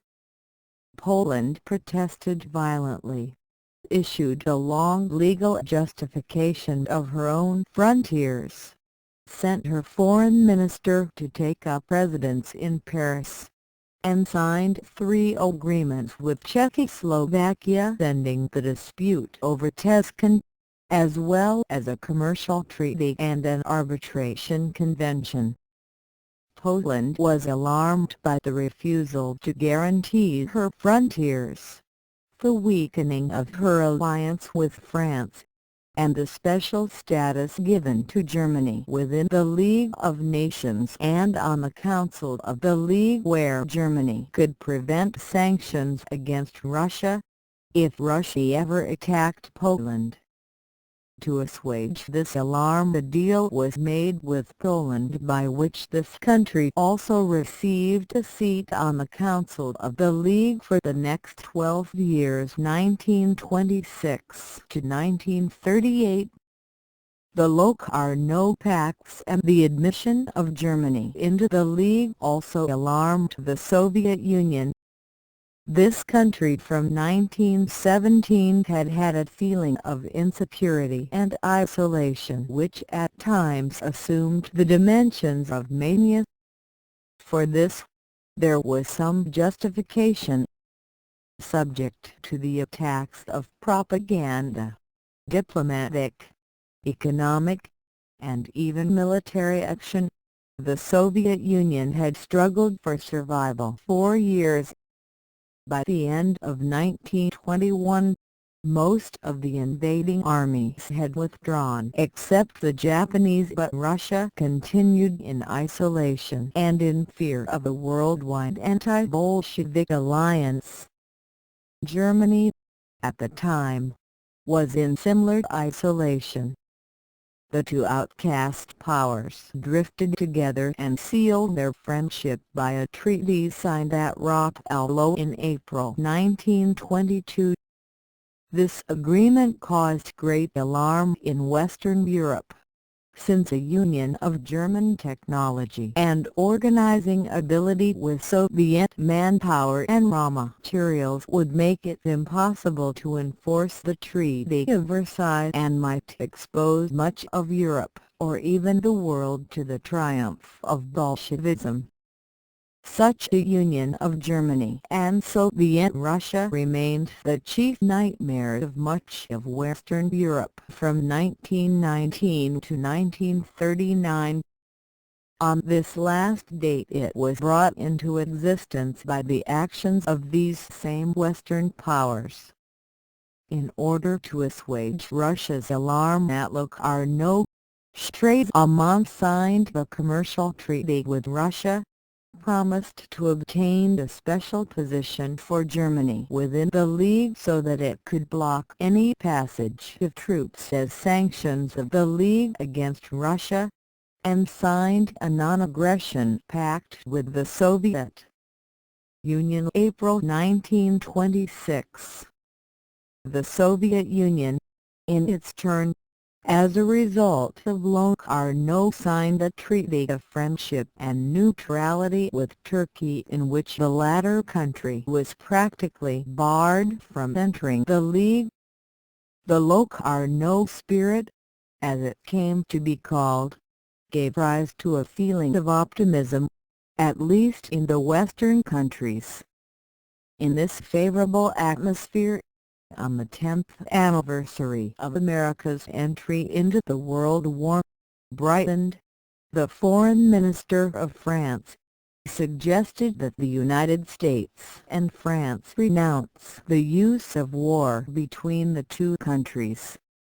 This was extended by Frank B. Kellogg, the American Secretary of State, into a multilateral agreement by which all countries could renounce the use of war as an instrument of national policy. France agreed to this extension only after a reservation that the rights of self-defense and of prior obligations were not weakened. The British government reserved certain areas, notably in the Middle East, where it wished to be able to wage wars which could not be termed self-defense in a strict sense. The United States also made a reservation preserving its right to make war under the Monroe Doctrine. None of these reservations was included in the text of the Kellogg-Brighton Pact itself, and the British reservation was rejected by Canada, Ireland, Russia, Egypt, and Persia. The net result was that only aggressive war was renounced. The Kellogg-Brighton Pact 1928 was a weak and rather hypocritical document and advanced further toward the destruction of international law as it had existed in 1900. We have seen that the First World War did much to destroy the legal distinctions between belligerents and neutrals and between combatants and non-combatants.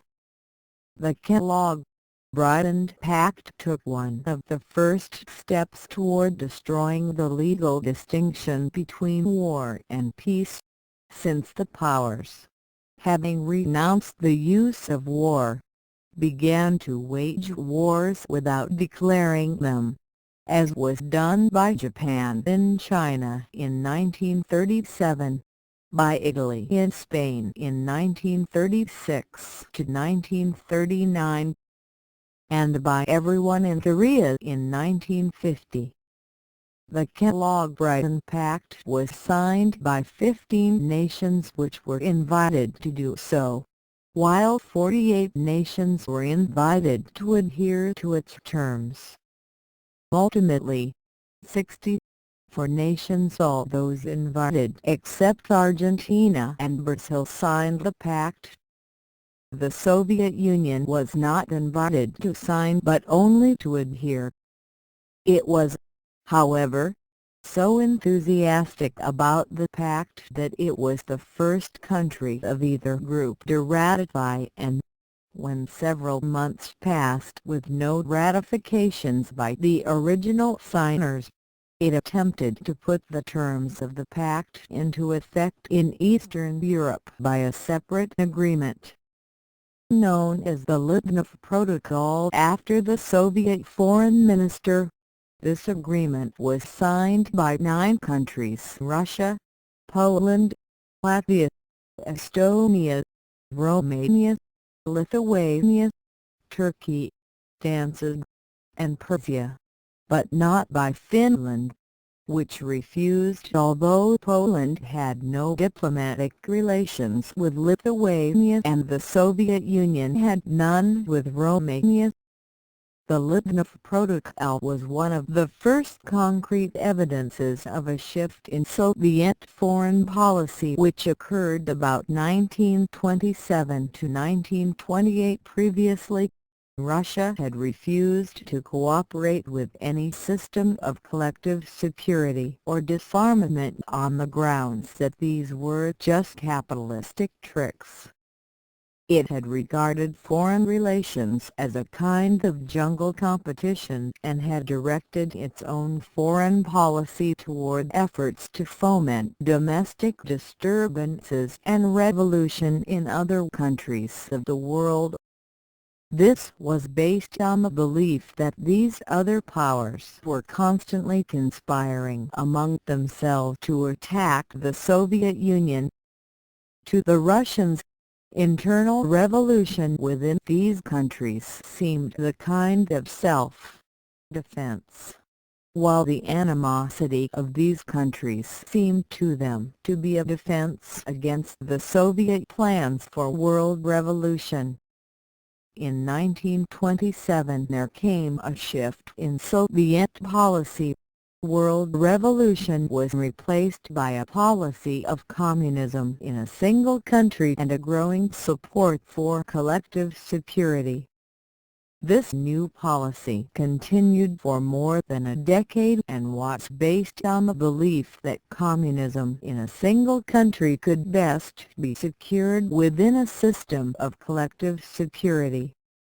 Emphasis on this last point increased after Hitler came to power in Germany in 1933 and reached its peak in the so-called Popular Front movement of 1935 to 1937. The Kellogg Pact gave rise to a proliferation of efforts to establish peaceful methods for settling international disputes.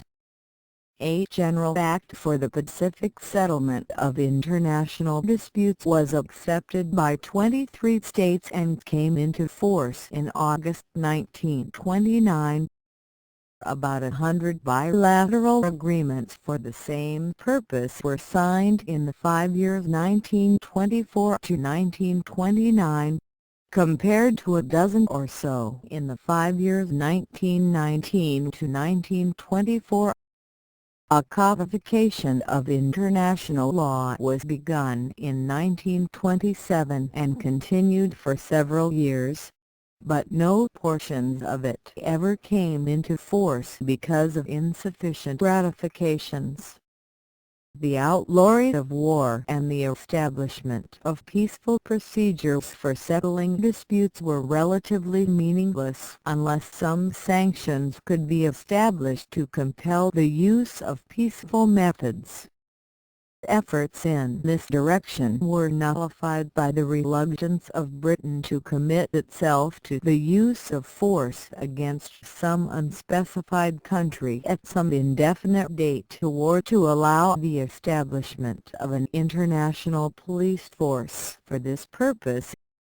Even a modest step in this direction in the form of an international agreement providing financial assistance for any state which was a victim of aggression, a suggestion first made by Finland, was destroyed by a British amendment that it was not to go into effect until the achievement of the General Disarmament Agreement.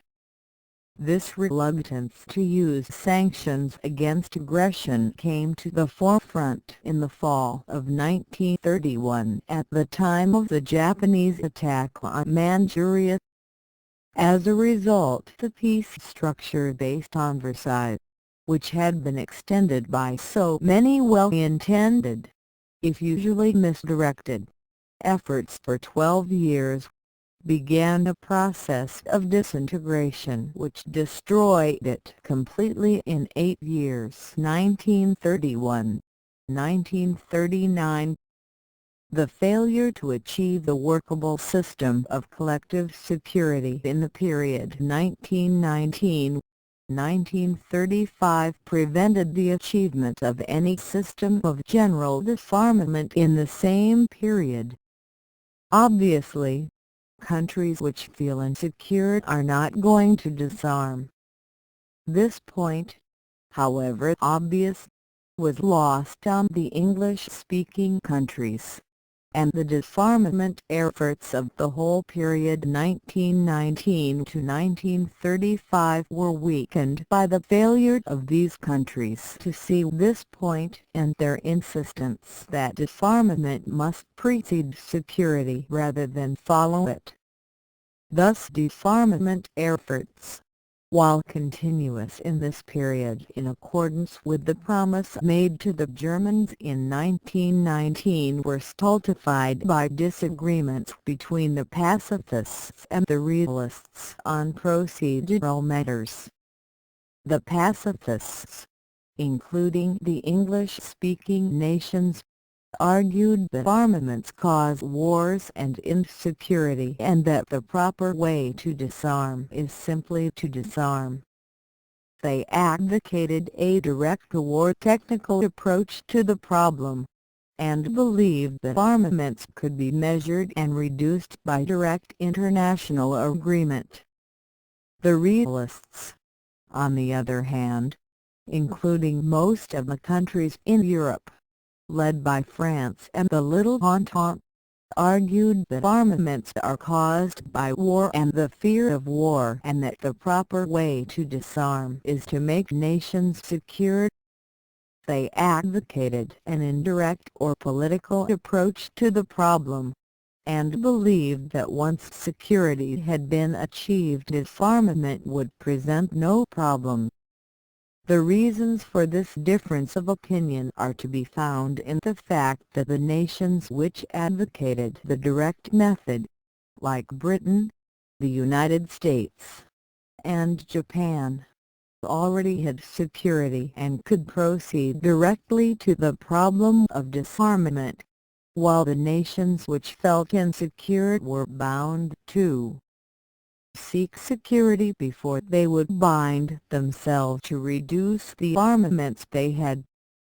Since the nations with security were all naval powers, the use of the direct method proved to be fairly effective in regard to naval disarmament, while the failure to obtain security for those who lacked it made most of the international efforts for disarmament on land or in the air relatively futile. The history of naval disarmament is marked by 4 episodes in the period between the wars: 1. The Washington Conference of 1922, 2. The abortive Geneva Conference of 1927, 3. The London Conference of 1930, and 4. The London Conference of 1936. The Washington Conference was the most successful disarmament conference of the interwar period because such a variety of issues came together at that point that it was possible to bargain successfully. Britain wished to avoid a naval race with the United States because of the financial burden, to get rid of the Anglo-Japanese alliance of 1902, which was no longer needed in view of the collapse of both Germany and Russia, and 3. To reduce the Japanese naval threat. In the southwestern Pacific, the United States wished to get Japan out of East Asia and restore the open door in China, to prevent the Japanese from fortifying the German-mandated islands which stretched across the American communications from Hawaii to the Philippines, and 3. To reduce the Japanese naval threat to the Philippines. Japan wanted to get out of eastern Siberia without appearing to retreat, to prevent the United States from fortifying Wake Island and Guam, its 2 bases on the route from Pearl Harbor to Manila, and 3. To reduce American naval power in the extreme western Pacific. By bargaining one of these or another, all 3 powers were able to obtain their wishes, although this was possible only because of the goodwill between Britain and the United States and, above all, because at that time, before the use of fleet tankers and the present techniques of supplying a fleet at sea, the range of any battle fleet was limited by the position of its bases to which it had to return for supplies at relatively short intervals.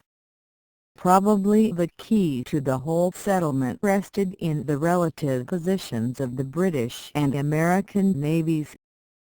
At the end of 1918, The United States had in its battle line 16 capital ships with 168 guns of 12 to 14 inches. Britain had 42 capital ships with 376 guns of 12 to 15 inches. But the building programs of the two powers would have given the United States practical equality by 1926. In order to avoid a naval race which would have made it impossible for Britain to balance its budget or get back on the pre-war gold standard, that country gave the United States equality in capital ships with 15 each, while Japan was given 60% as much, or 9 capital ships. This small Japanese fleet, however, provided the Japanese with naval supremacy in their home waters, because of an agreement not to build new fortifications or naval bases within striking distance of Japan. The same October 6-10 ratio of capital ships was also applied to aircraft carriers. France and Italy were brought into the agreements by granting them 1/3 as much tonnage as the two greatest naval powers in these two categories of vessels. The two categories themselves were strictly defined and thus limited.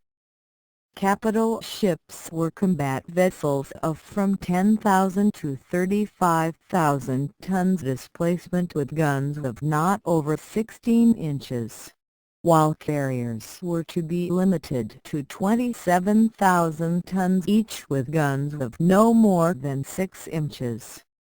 These limits were to be achieved by 1931. This required that 76 capital ships, built or projected, be scrapped by that date.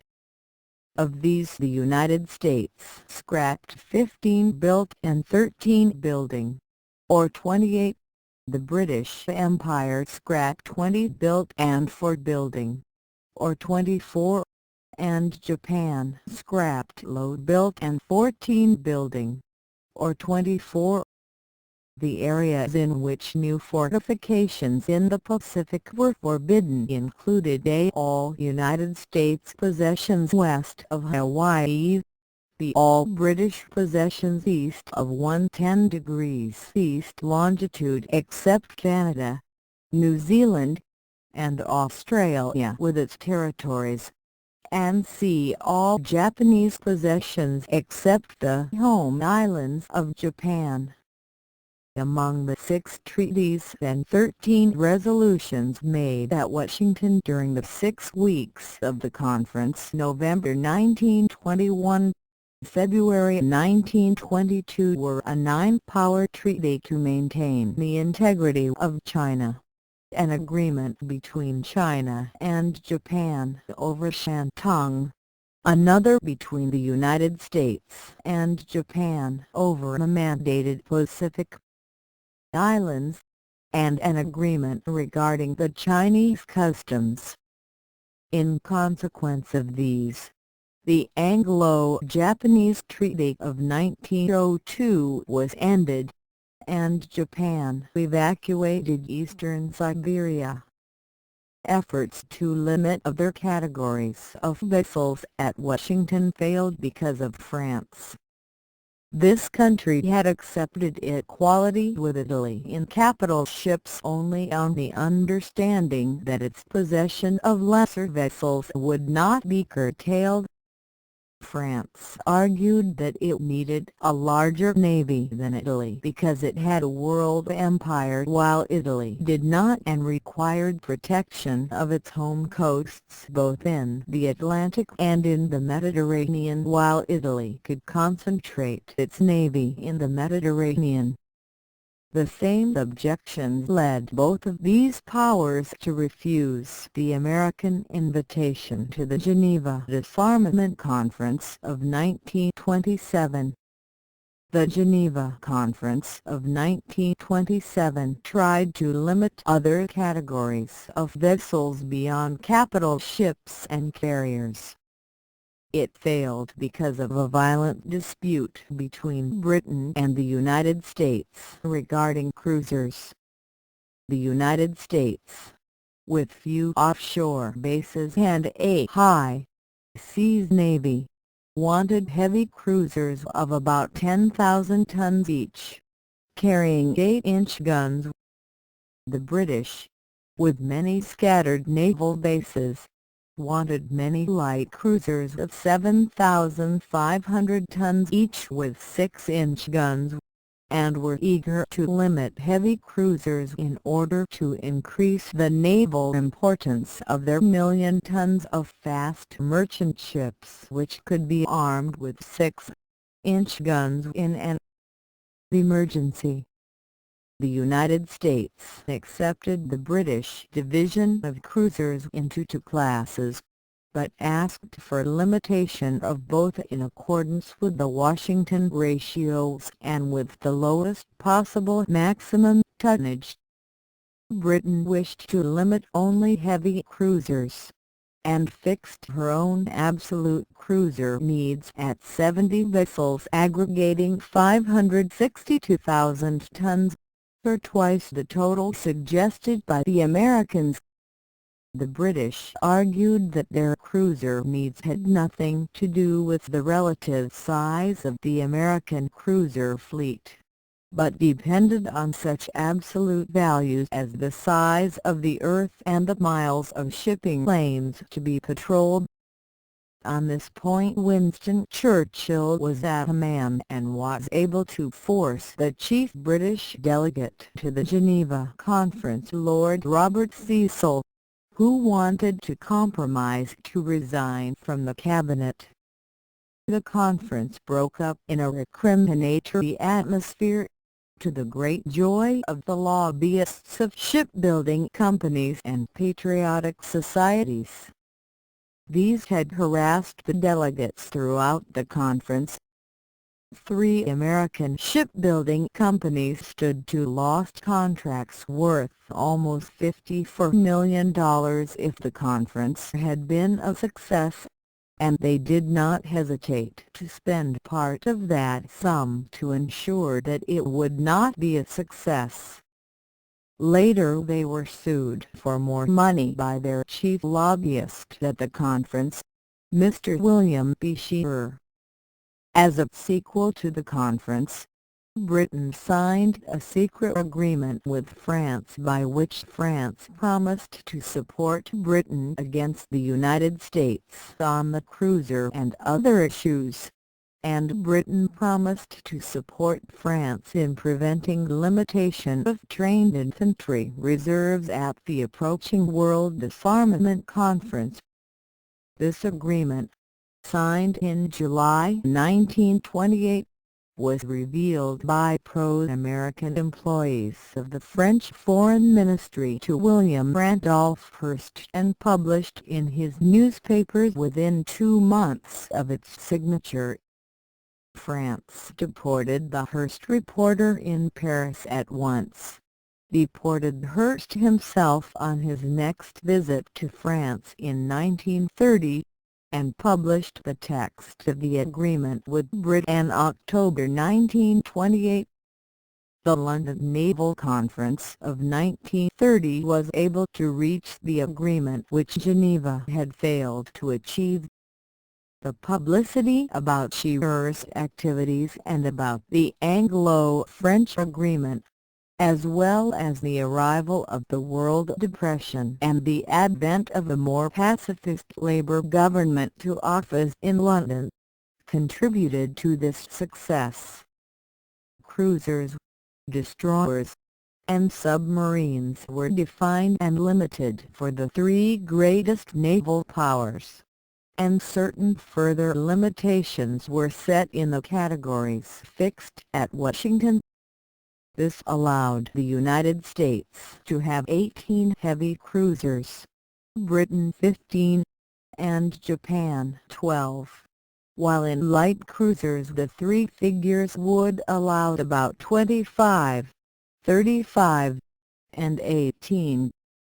Destroyers were limited at 1,850 tons each with 5.1-inch guns, and submarines to 2,000 tons each with 5.1-inch guns. This settlement kept the Japanese fleet where it was, forced Britain to reduce, and allowed the United States to build except in regard to submarines. Such a result could, probably, have been possible only at a time when Japan was in financial stringency and Britain was under a Labour government. This treaty left unsolved the rivalry in the Mediterranean between Italy and France. Mussolini demanded that Italy have naval equality with France, although his financial straits made it necessary to limit the Italian navy. The claim to equality on such a small basis could not be accepted by France in view of the fact that it had the sea coasts, the worldwide empire, and Germany's new 10,000-ton pocket battleships to consider. The Italian demands were purely theoretical, as both powers, for motives of economy, were under treaty limits and making no effort to catch up. France was willing to concede Italian equality in the Mediterranean only if it could get some kind of British support against the German navy in the North Sea or could get the general non-aggression agreement in the Mediterranean. These were rejected by Britain. However, Britain succeeded in getting a French-Italian naval agreement as a supplement to the London Agreement March 1931. By this agreement Italy accepted a total strength of 428,000 tons, while France had a strength of 585,000 tons, the French fleet being less modern than the Italian. This agreement broke down, at the last moment, because of the Austro-German customs union and Germany's appropriation for a second pocket battleship March 1931. No evil effects emerged from the breakdown, for both sides continued to act as if it were in force. The London Naval Conference of 1936 was of no significance. In 1931 the Japanese invasion of Manchuria violated the Nine-Power Pacific Treaty of 1922. In 1933 the United States, which had fallen considerably below the level provided in the Washington Agreement of 1922, authorized the construction of 132 vessels to bring its navy to treaty level by 1942. In 1934 Mussolini decided to abandon orthodox financial policies, and announced the building program to carry the Italian fleet to treaty level by 1939. This decision was justified by a recent French decision to build two battle cruisers to cope with Germany's three pocket battleships. All these actions were within treaty limitations. In December 1934, however, Japan announced its refusal to renew the existing treaties when they expired in 1936. The Naval Conference called for that date met in a most unfavorable atmosphere. On June 18, 1935, Britain had signed a bilateral agreement with Hitler which allowed Germany to build a navy up to 35% of Britain's naval strength in each class and up to 100% in submarines. This was a terrible blow to France, which was limited to 33% of the British Navy in capital ships and carriers, and had to distribute this lesser fleet onto coasts to deal with Italy as well as Germany as well as around the world to protect the French colonial empire.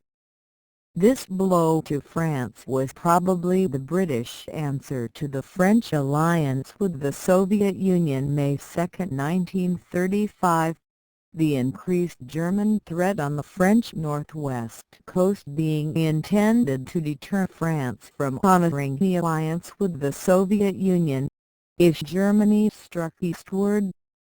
Thus France was once again reduced to dependence on Britain. Germany took advantage of this situation to launch 21 submarines by October 1935, and 2 battleships in 1936.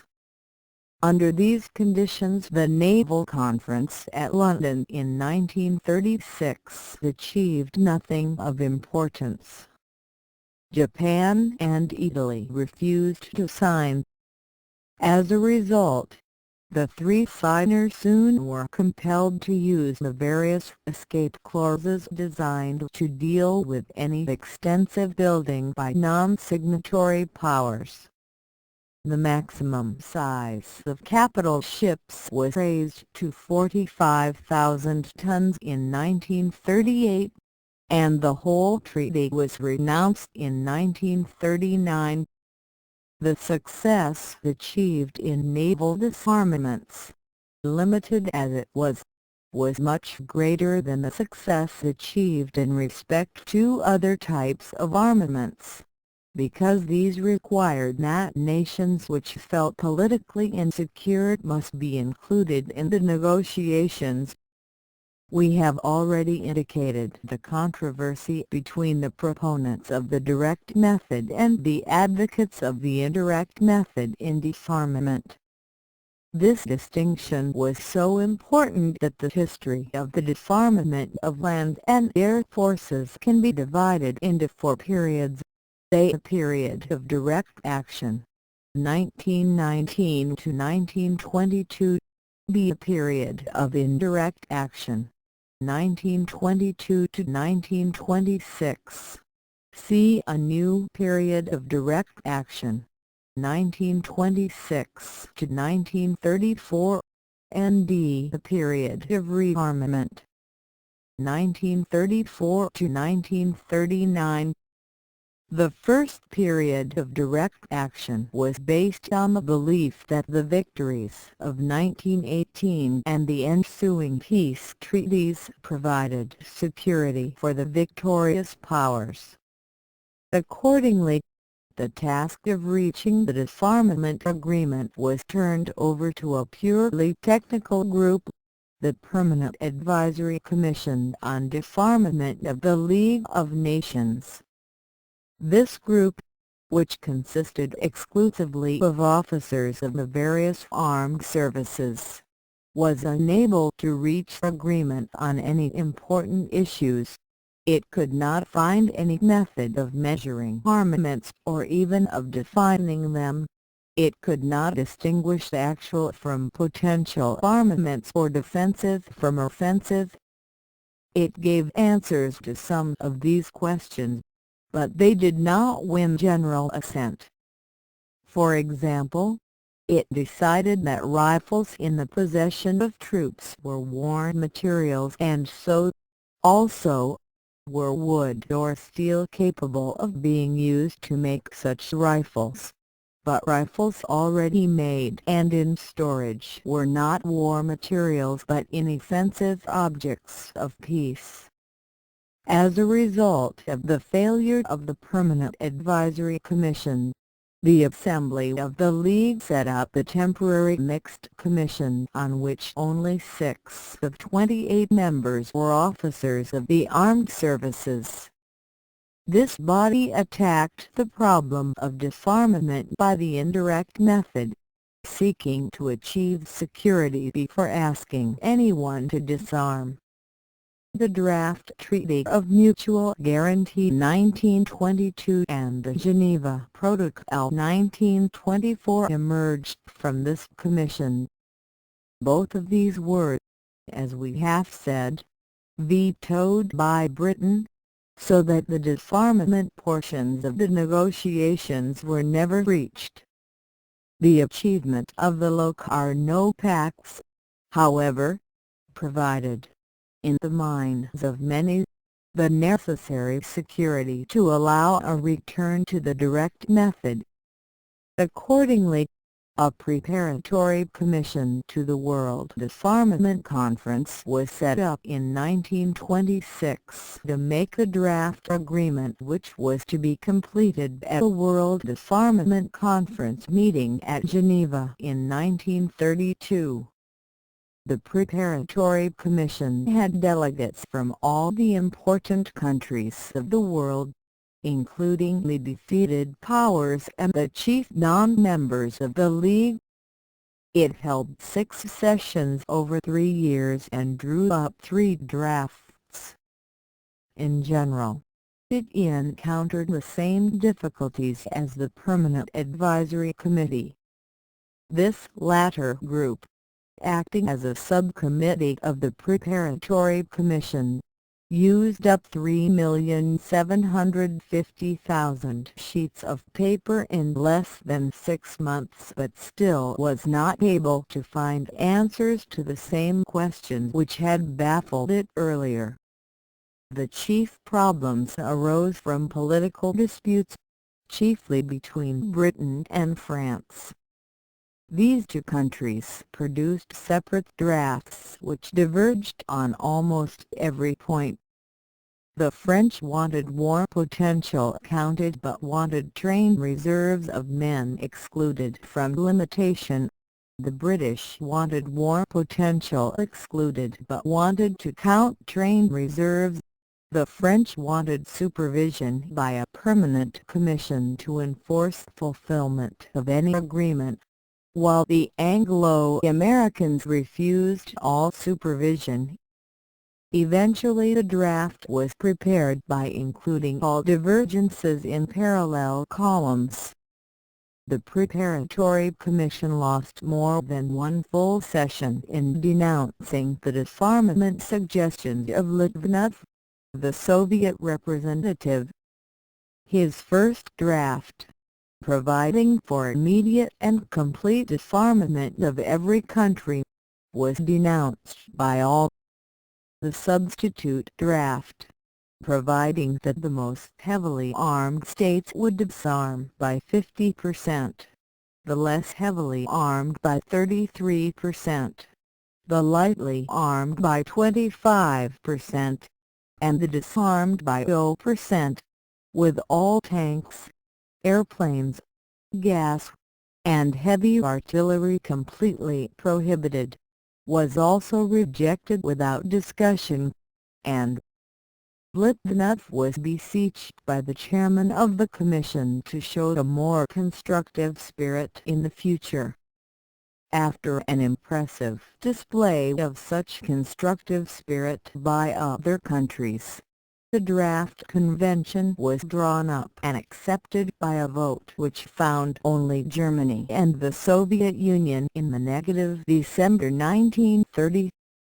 The World Disarmament Conference, which considered this draft, was in preparation for 6 years, 1926 to 1932, and was in session for 3 years, February 1932 to April 1935. Yet it achieved nothing notable in the way of disarmament. It was supported by a tremendous wave of public opinion, but the attitudes of the various governments were becoming steadily less favorable. The Japanese were already attacking China. The French and Germans were deadlocked in a violent controversy, the former insisting on security and the latter on arms equality, and the world depression was growing steadily worse. with several governments coming to believe that only a policy of government spending, including spending on arms, could provide the purchasing power needed for economic revival. Once again, the French desire for an international police force was rebuffed. Although supported by 17 states, the British desire to outlaw certain aggressive armaments like gas, submarines, and bombing planes was rejected by the French, although accepted by 30 states including the Soviet Union and Italy. Discussion of these issues was made increasingly difficult by the growing demands of the Germans. When Hitler came to office in January 1933, he demanded immediate equality with France, at least in defensive arms. This was refused, and Germany left the conference. Although Britain tried, for a time, to act as an intermediary between Germany and the disarmament conference, nothing came of this, and the conference eventually dispersed. France would make no concessions in regard to armaments unless she obtained increased security, and this was shown to be impossible when Britain, on February 3, 1933, just 4 days after Hitler came to office, publicly refused to make any commitments to France beyond membership in the League and the Locarno Pacts. In view of the verbal ambiguities for these documents and the fact that Germany withdrew from both the League and the Disarmament Conference in October 1933, these offered little security to France.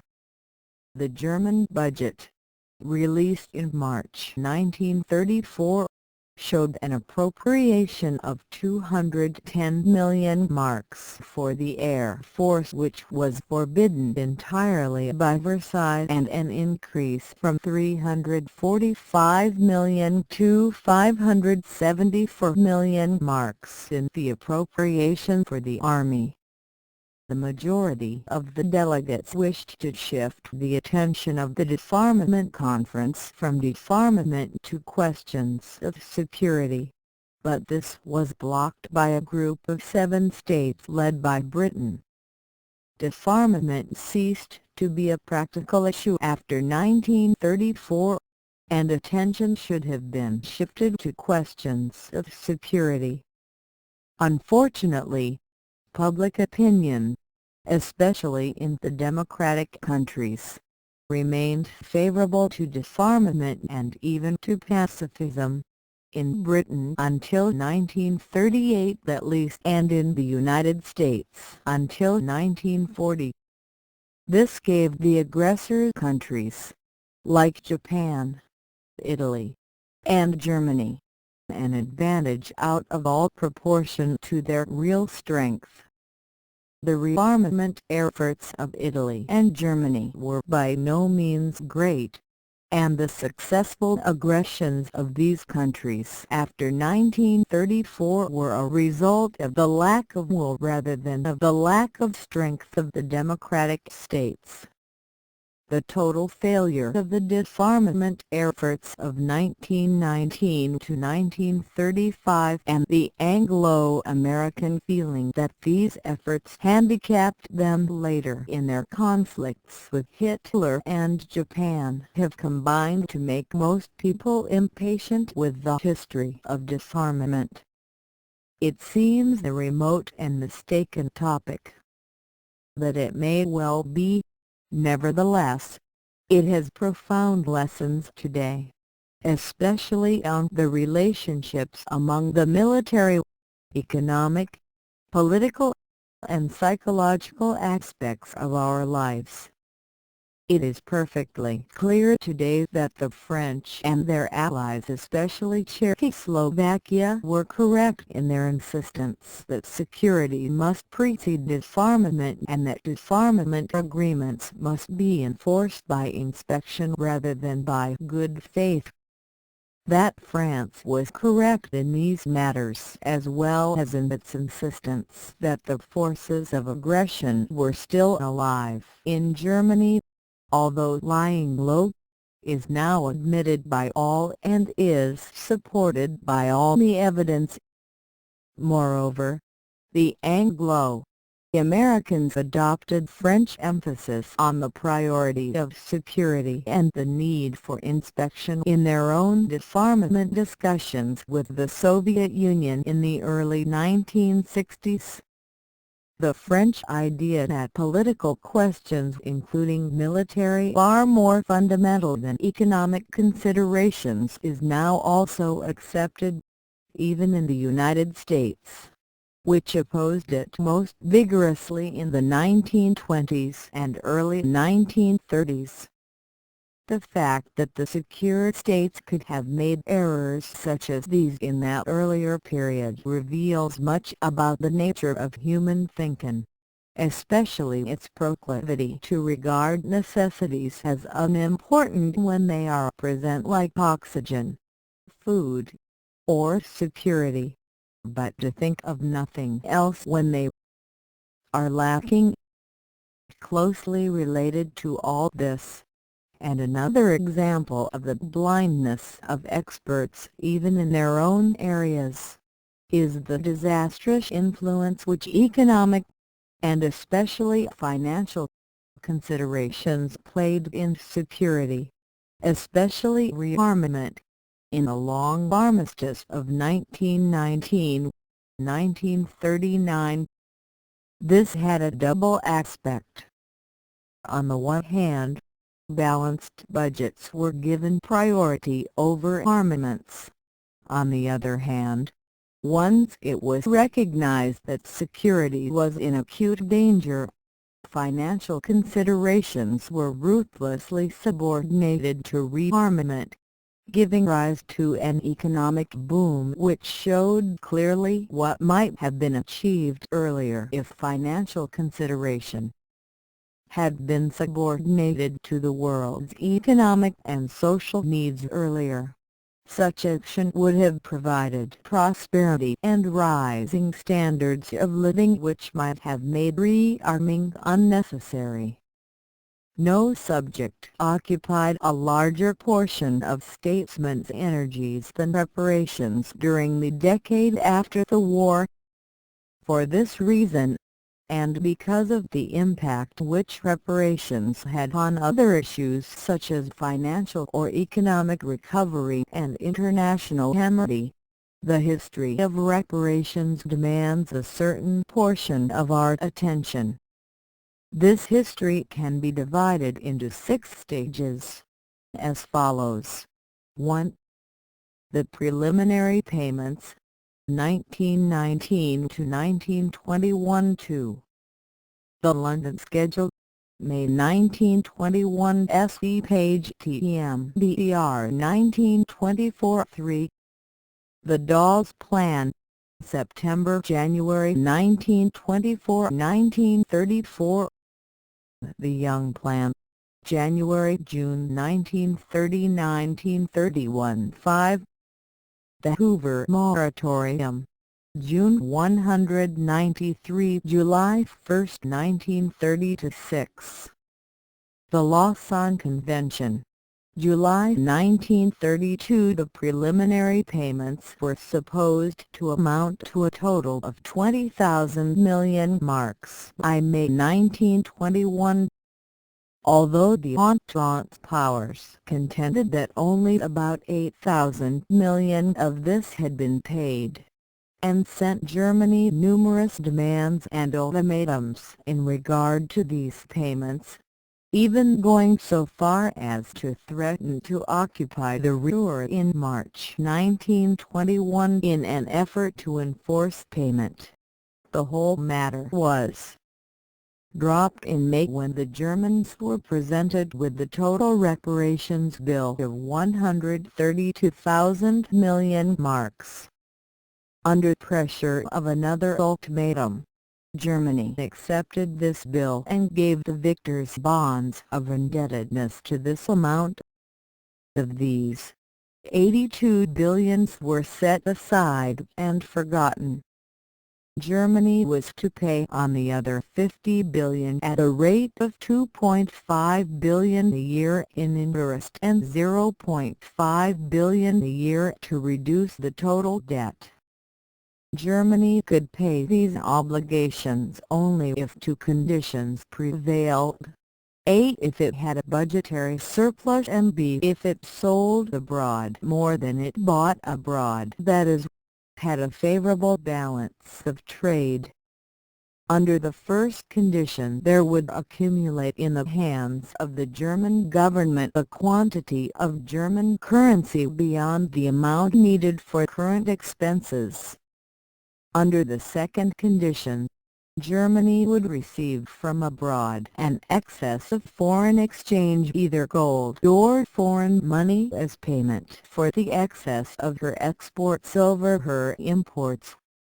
By exchanging its budgetary surplus in marks for the foreign exchange surplus held by her citizens, the German government would be able to acquire this foreign exchange and be able to give it to its creditors as reparations.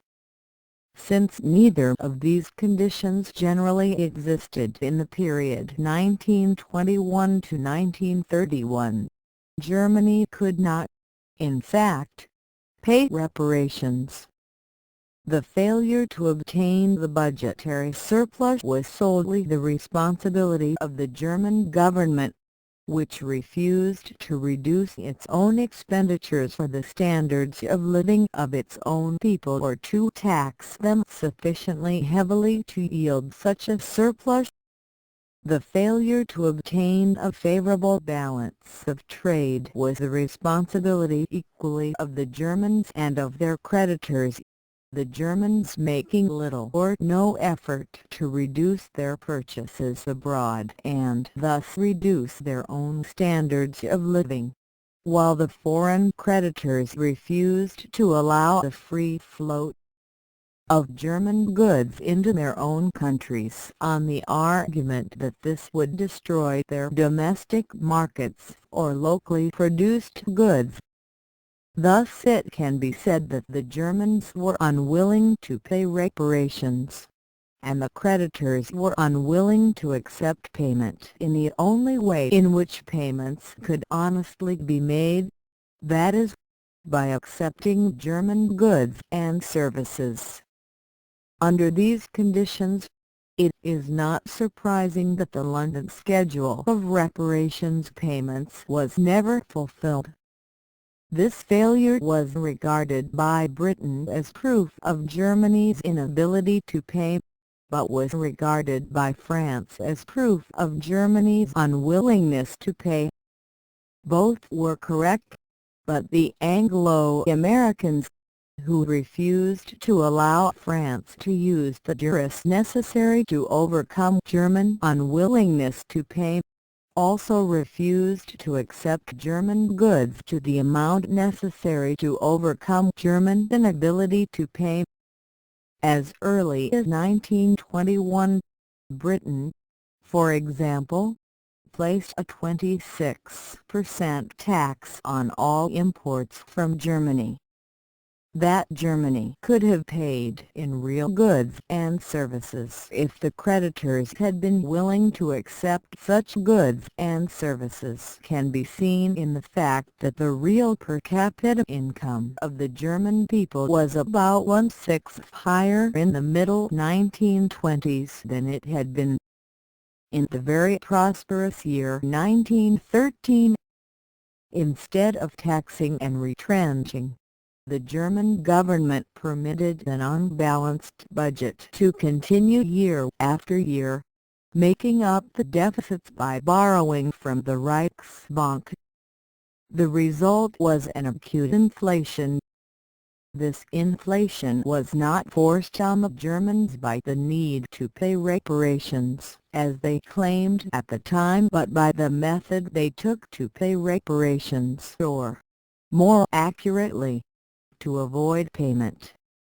The inflation was not injurious to the influential groups in German society, although it was generally ruinous to the middle classes, and thus encouraged the extremist elements.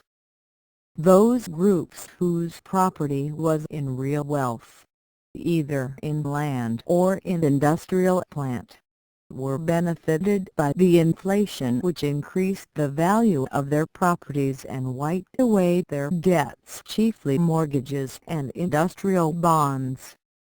The German mark, which at par was worth about 20 to the pound, fell in value from 305 to the pound in August 1921 to 1,020 in November 1921. From that point it dropped to 80,000 to the pound in January 1923, to 20 million to the pound in August 1923, and to 20 billion to the pound in December 1923.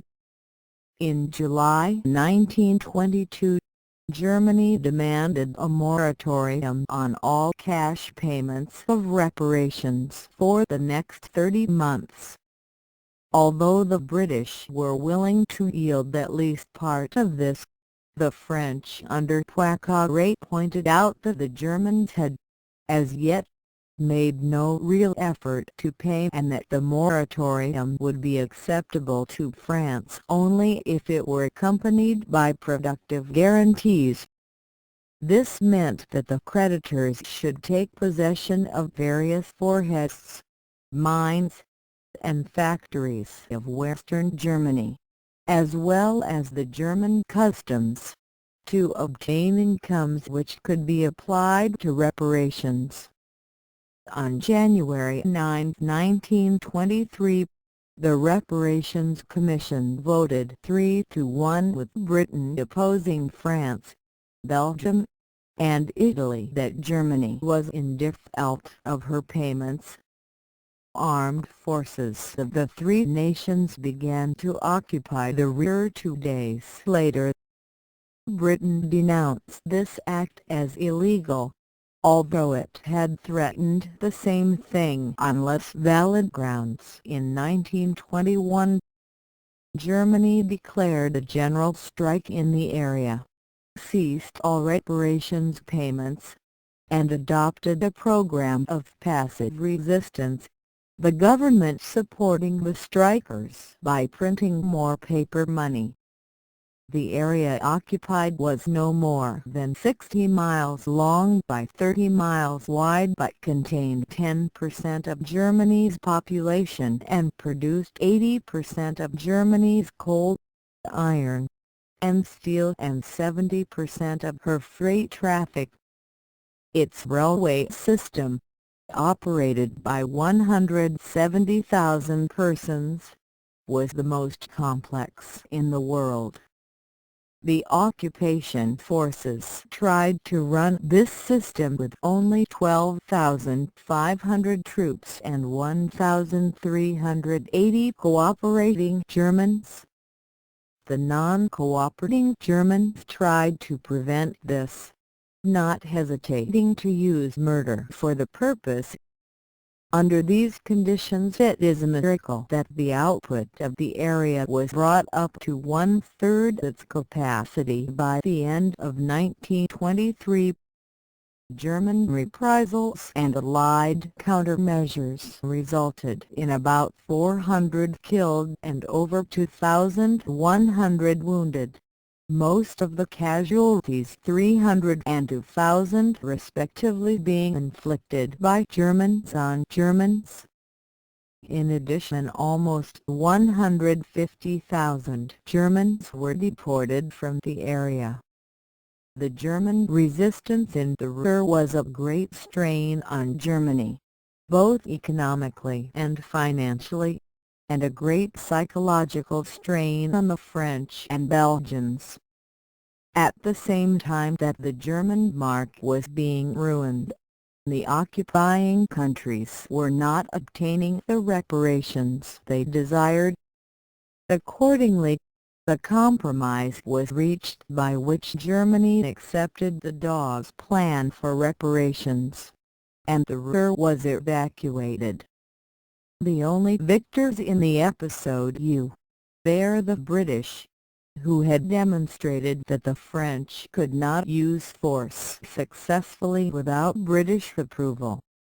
The Dawes Plan, which was largely a J.P. Morgan production, was drawn up by an international committee of financial experts presided over by the American banker Charles G. Dawes.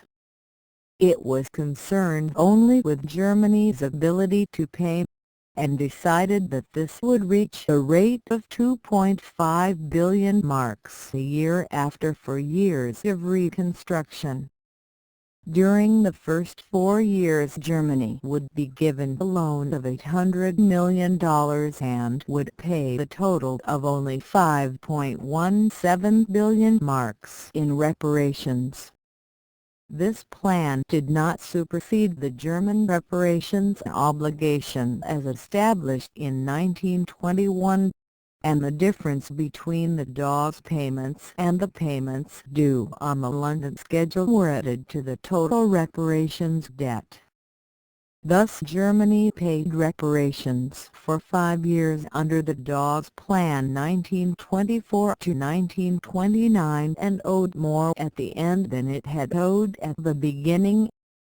The Dawes Plan also established guarantees for reparations payments, setting aside various sources of income within Germany to provide funds and shifting the responsibility for changing these funds from marks into foreign exchange from the German government to an agent general for reparations payments to received marks within Germany. These marks were transferred into foreign exchange only when there was a plentiful supply of such exchange within the German foreign exchange market. This meant that the value of the German mark in the foreign exchange market was artificially protected almost as if Germany had exchange control, since every time the value of the mark tended to fall, the agent general stopped selling marks. This allowed Germany to begin a career of wild financial extravagance without suffering the consequences which would have resulted under a system of free international exchange.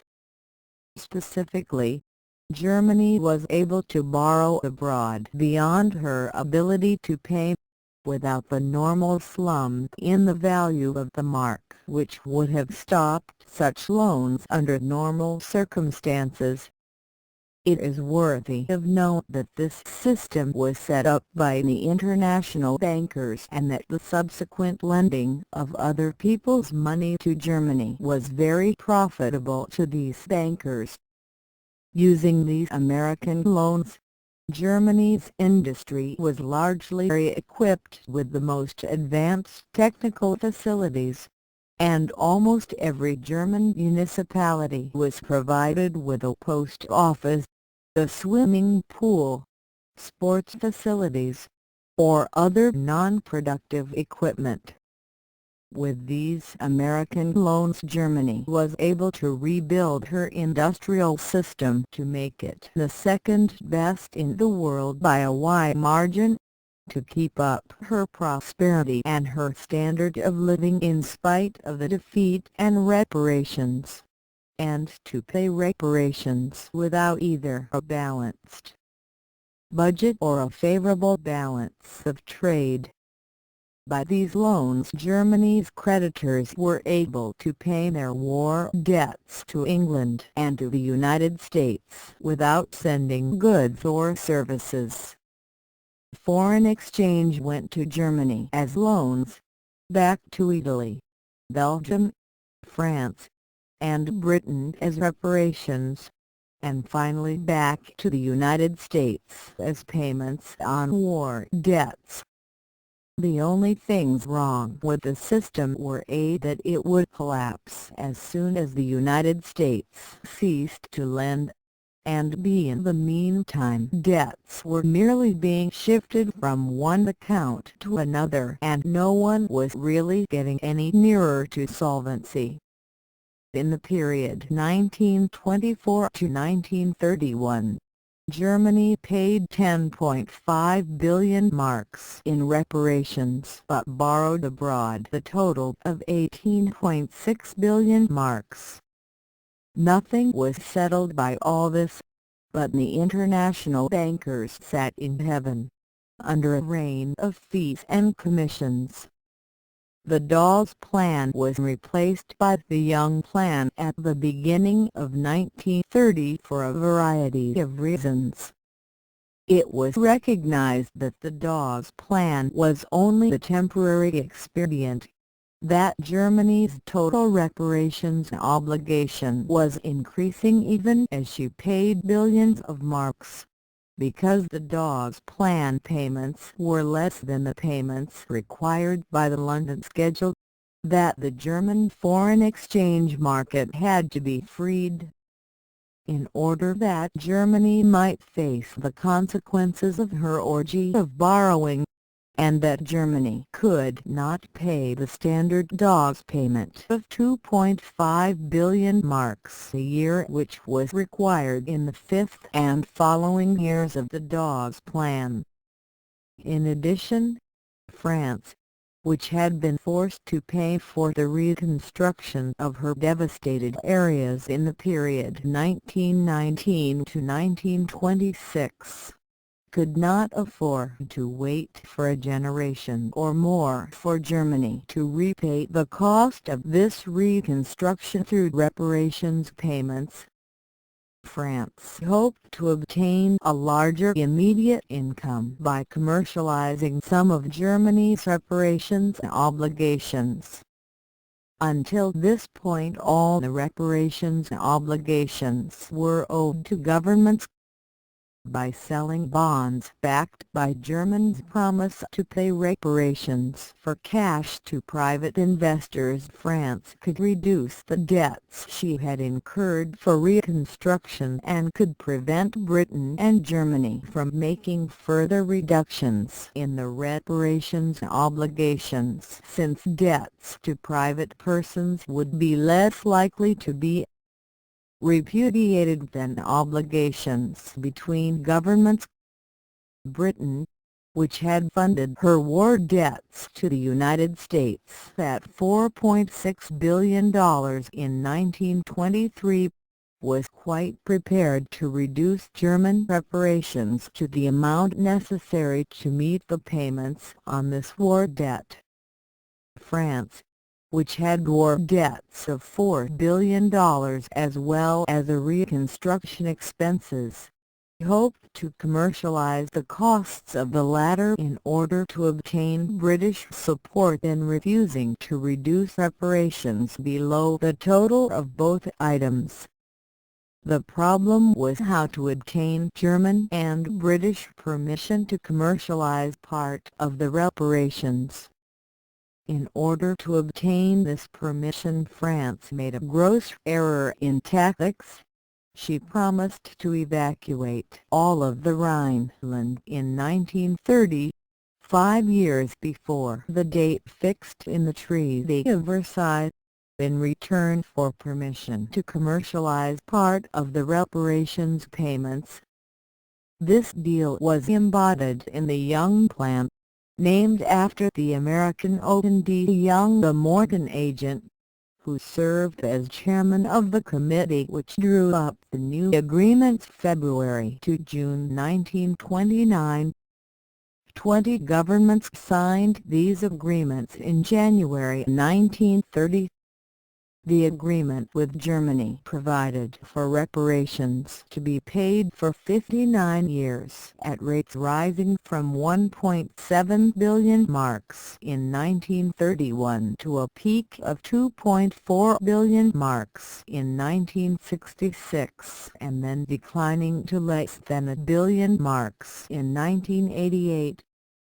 The earmarked sources of funds in Germany were abolished except for 660 million marks a year which could be commercialized, and ale protection of Germany's foreign exchange position was ended by placing the responsibility for transfer and reparations from marks to foreign currencies squarely on Germany. To assist in this task, the new private bank called the Bank for International Settlements was established in Switzerland at Basel. Owned by the chief central banks of the world and holding accounts for each of them, the Bank for International Settlements was to serve as a central banker's bank and allow international payments to be made by merely shifting credits from one country's account to another on the books of the bank. The Young Plan, which was to have been a final settlement of the reparations question, lasted for less than 18 months. The crash of the New York stock market in October 1929 marked the end of the decade of Reconstruction and opened the decade of destruction between the two wars. This crash ended the American loans to Germany and thus cut off the flow of foreign exchange, which made it possible for Germany to appear as if it were paying reparations. In 7 years, 1924 to 1931, the debt of the German federal government went up 6.6 billion marks while the debts of German local governments went up 1.6 billion marks. Germany's net foreign debt, both public and private, was increased in the same period by 18.6 billion marks, exclusive of reparations. Germany could pay reparations only so long as her debts continued to grow, because only by increasing debts could the necessary foreign exchange be obtained. Such foreign loans almost ceased in 1930, and by 1931 Germans and others had begun a flight from the mark, selling this currency for other monies in which they had greater confidence. This created a great drain on the German gold reserve. As the gold reserve dwindled, the volume of money and credit erected on that reserve had to be reduced by raising the interest rate. Prices fell because of the reduced supply of money and the reduced demand, so that it became almost impossible for the banks to sell collateral and other properties in order to obtain funds to meet the growing demand for money. At this point, in April 1931, Germany announced a customs union with Austria. France protested that such a union was illegal under the Treaty of Saint-Germain, by which Austria had promised to maintain its independence from Germany. The dispute was referred to the World Court, but in the meantime the French, to discourage such attempts at union, recalled French funds from both Austria and Germany. Both countries were vulnerable. On May 8, 1931, the largest Austrian bank, the Kreditanstalt, the Rothschild Institution, with extensive interests, almost control, in 70% of Austria's industry, announced that it had lost 140 million shillings, about 520 million. The true loss was over a billion shillings. and the bank had really been insolvent for years. The Rothschilds and the Austrian government gave the Kreditanstalt $160 million to cover the loss, but public confidence had been destroyed. The run began on the bank. To meet this run, the Austrian banks called in all the funds they had in German banks. The German banks began to collapse. These latter began to call in all their funds in London. The London banks began to fall, and gold flowed outward. On September 21, England was forced off the gold standard. During this crisis, the Reichsbank lost 200 million marks of its gold reserve and foreign exchange in the first week of June and about 1,000 million in the second week of June. The discount rate was raised step by step to 15% without stopping the loss of reserves but destroying the activities of the German industrial system almost completely. Germany begged for relief on her reparations payments, but her creditors were reluctant to act unless they obtained similar relief on their war debt payments to the United States.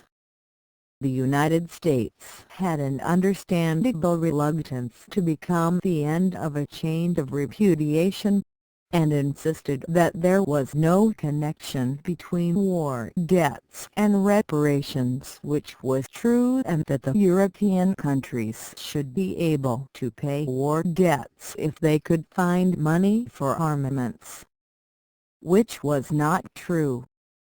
When Secretary of the Treasury Mellon, who was in Europe, reported to President Hoover that unless relief was given to Germany immediately on her public obligations, the whole financial system of the country would collapse with very great loss to holders of private claims against Germany, the President suggested a moratorium on intergovernmental debts for 1 year. Specifically, America offered to postpone all payments owed to it for the year following July 1, 1931, if its debtors would extend the same privilege to their debtors. Acceptance of this plan by the many nations concerned was delayed until the middle of July by French efforts to protect the payments on commercialized reparations and to secure political concessions in return for accepting the moratorium. It sought the renunciation of the Austro-German customs union, suspension of building on the second pocket battleship, acceptance by Germany of her eastern frontiers, and restrictions on training of private military organizations in Germany. These demands were rejected by the United States, Britain, and Germany, but during the delay the German crisis became more acute. The Reichsbank had its worst run on July 7. On the following day the North German Wool Company failed with a loss of 200 million marks. This pulled down the Schroeder Bank with a loss of 24 million marks to the city of Bremen where its office was, and the Darmstädter Bank, one of Germany's big four banks, which lost 20 million in the Wool Company. Except for a credit of 400 million marks from the Bank for International Settlements and a standstill agreement to renew all short-term debts as they came due, Germany obtained little assistance. Several committees of international bankers discussed the problem, but the crisis became worse, and spread to London. By November 1931 all the European powers except France and her supporters were determined to end reparations. At the Lausanne Conference of June 1930, German reparations were cut to a total of only 3 billion marks. But the agreement was never ratified because of the refusal of the United States Congress to cut war debts equally drastically. Technically, this meant that the Young Plan was still in force, but no real effort was made to restore it, and in 1933, Hitler repudiated all reparations. By that date, reparations, which had poisoned international relations for so many years, were being swallowed up in other, more terrible, problems. Before we turn to the background of these other problems, we should say a few words about the question of how much was paid in reparations, or if any reparations were ever paid at all. The question arose because of the dispute regarding the value of the reparations paid before the Dawes Plan of 1924. From 1924 to 1931, the Germans paid about 10.5 billion marks. For the period before 1924, the German estimate of reparations paid is 56,577 billion marks, while the Allied estimate is 10,426 billion. Since the German estimate covers everything that could possibly be put in, including the value of the naval vessels they themselves scuttled in 1918, it cannot be accepted. A fair estimate would be about 30 billion marks for the period before 1924, or about 40 billion marks for reparations as a whole. It is sometimes argued that the Germans really paid nothing on reparations, since they borrowed abroad just as much as they ever paid on reparations, and that these loans were never paid. This is not quite true, since the total of foreign loans was less than 19 billion marks, while the Allies' own estimate of total reparations paid was over 21 billion marks. However, it is quite true that after 1924 Germany borrowed more than it paid in reparations, and thus the real payments on these obligations were all made before 1924.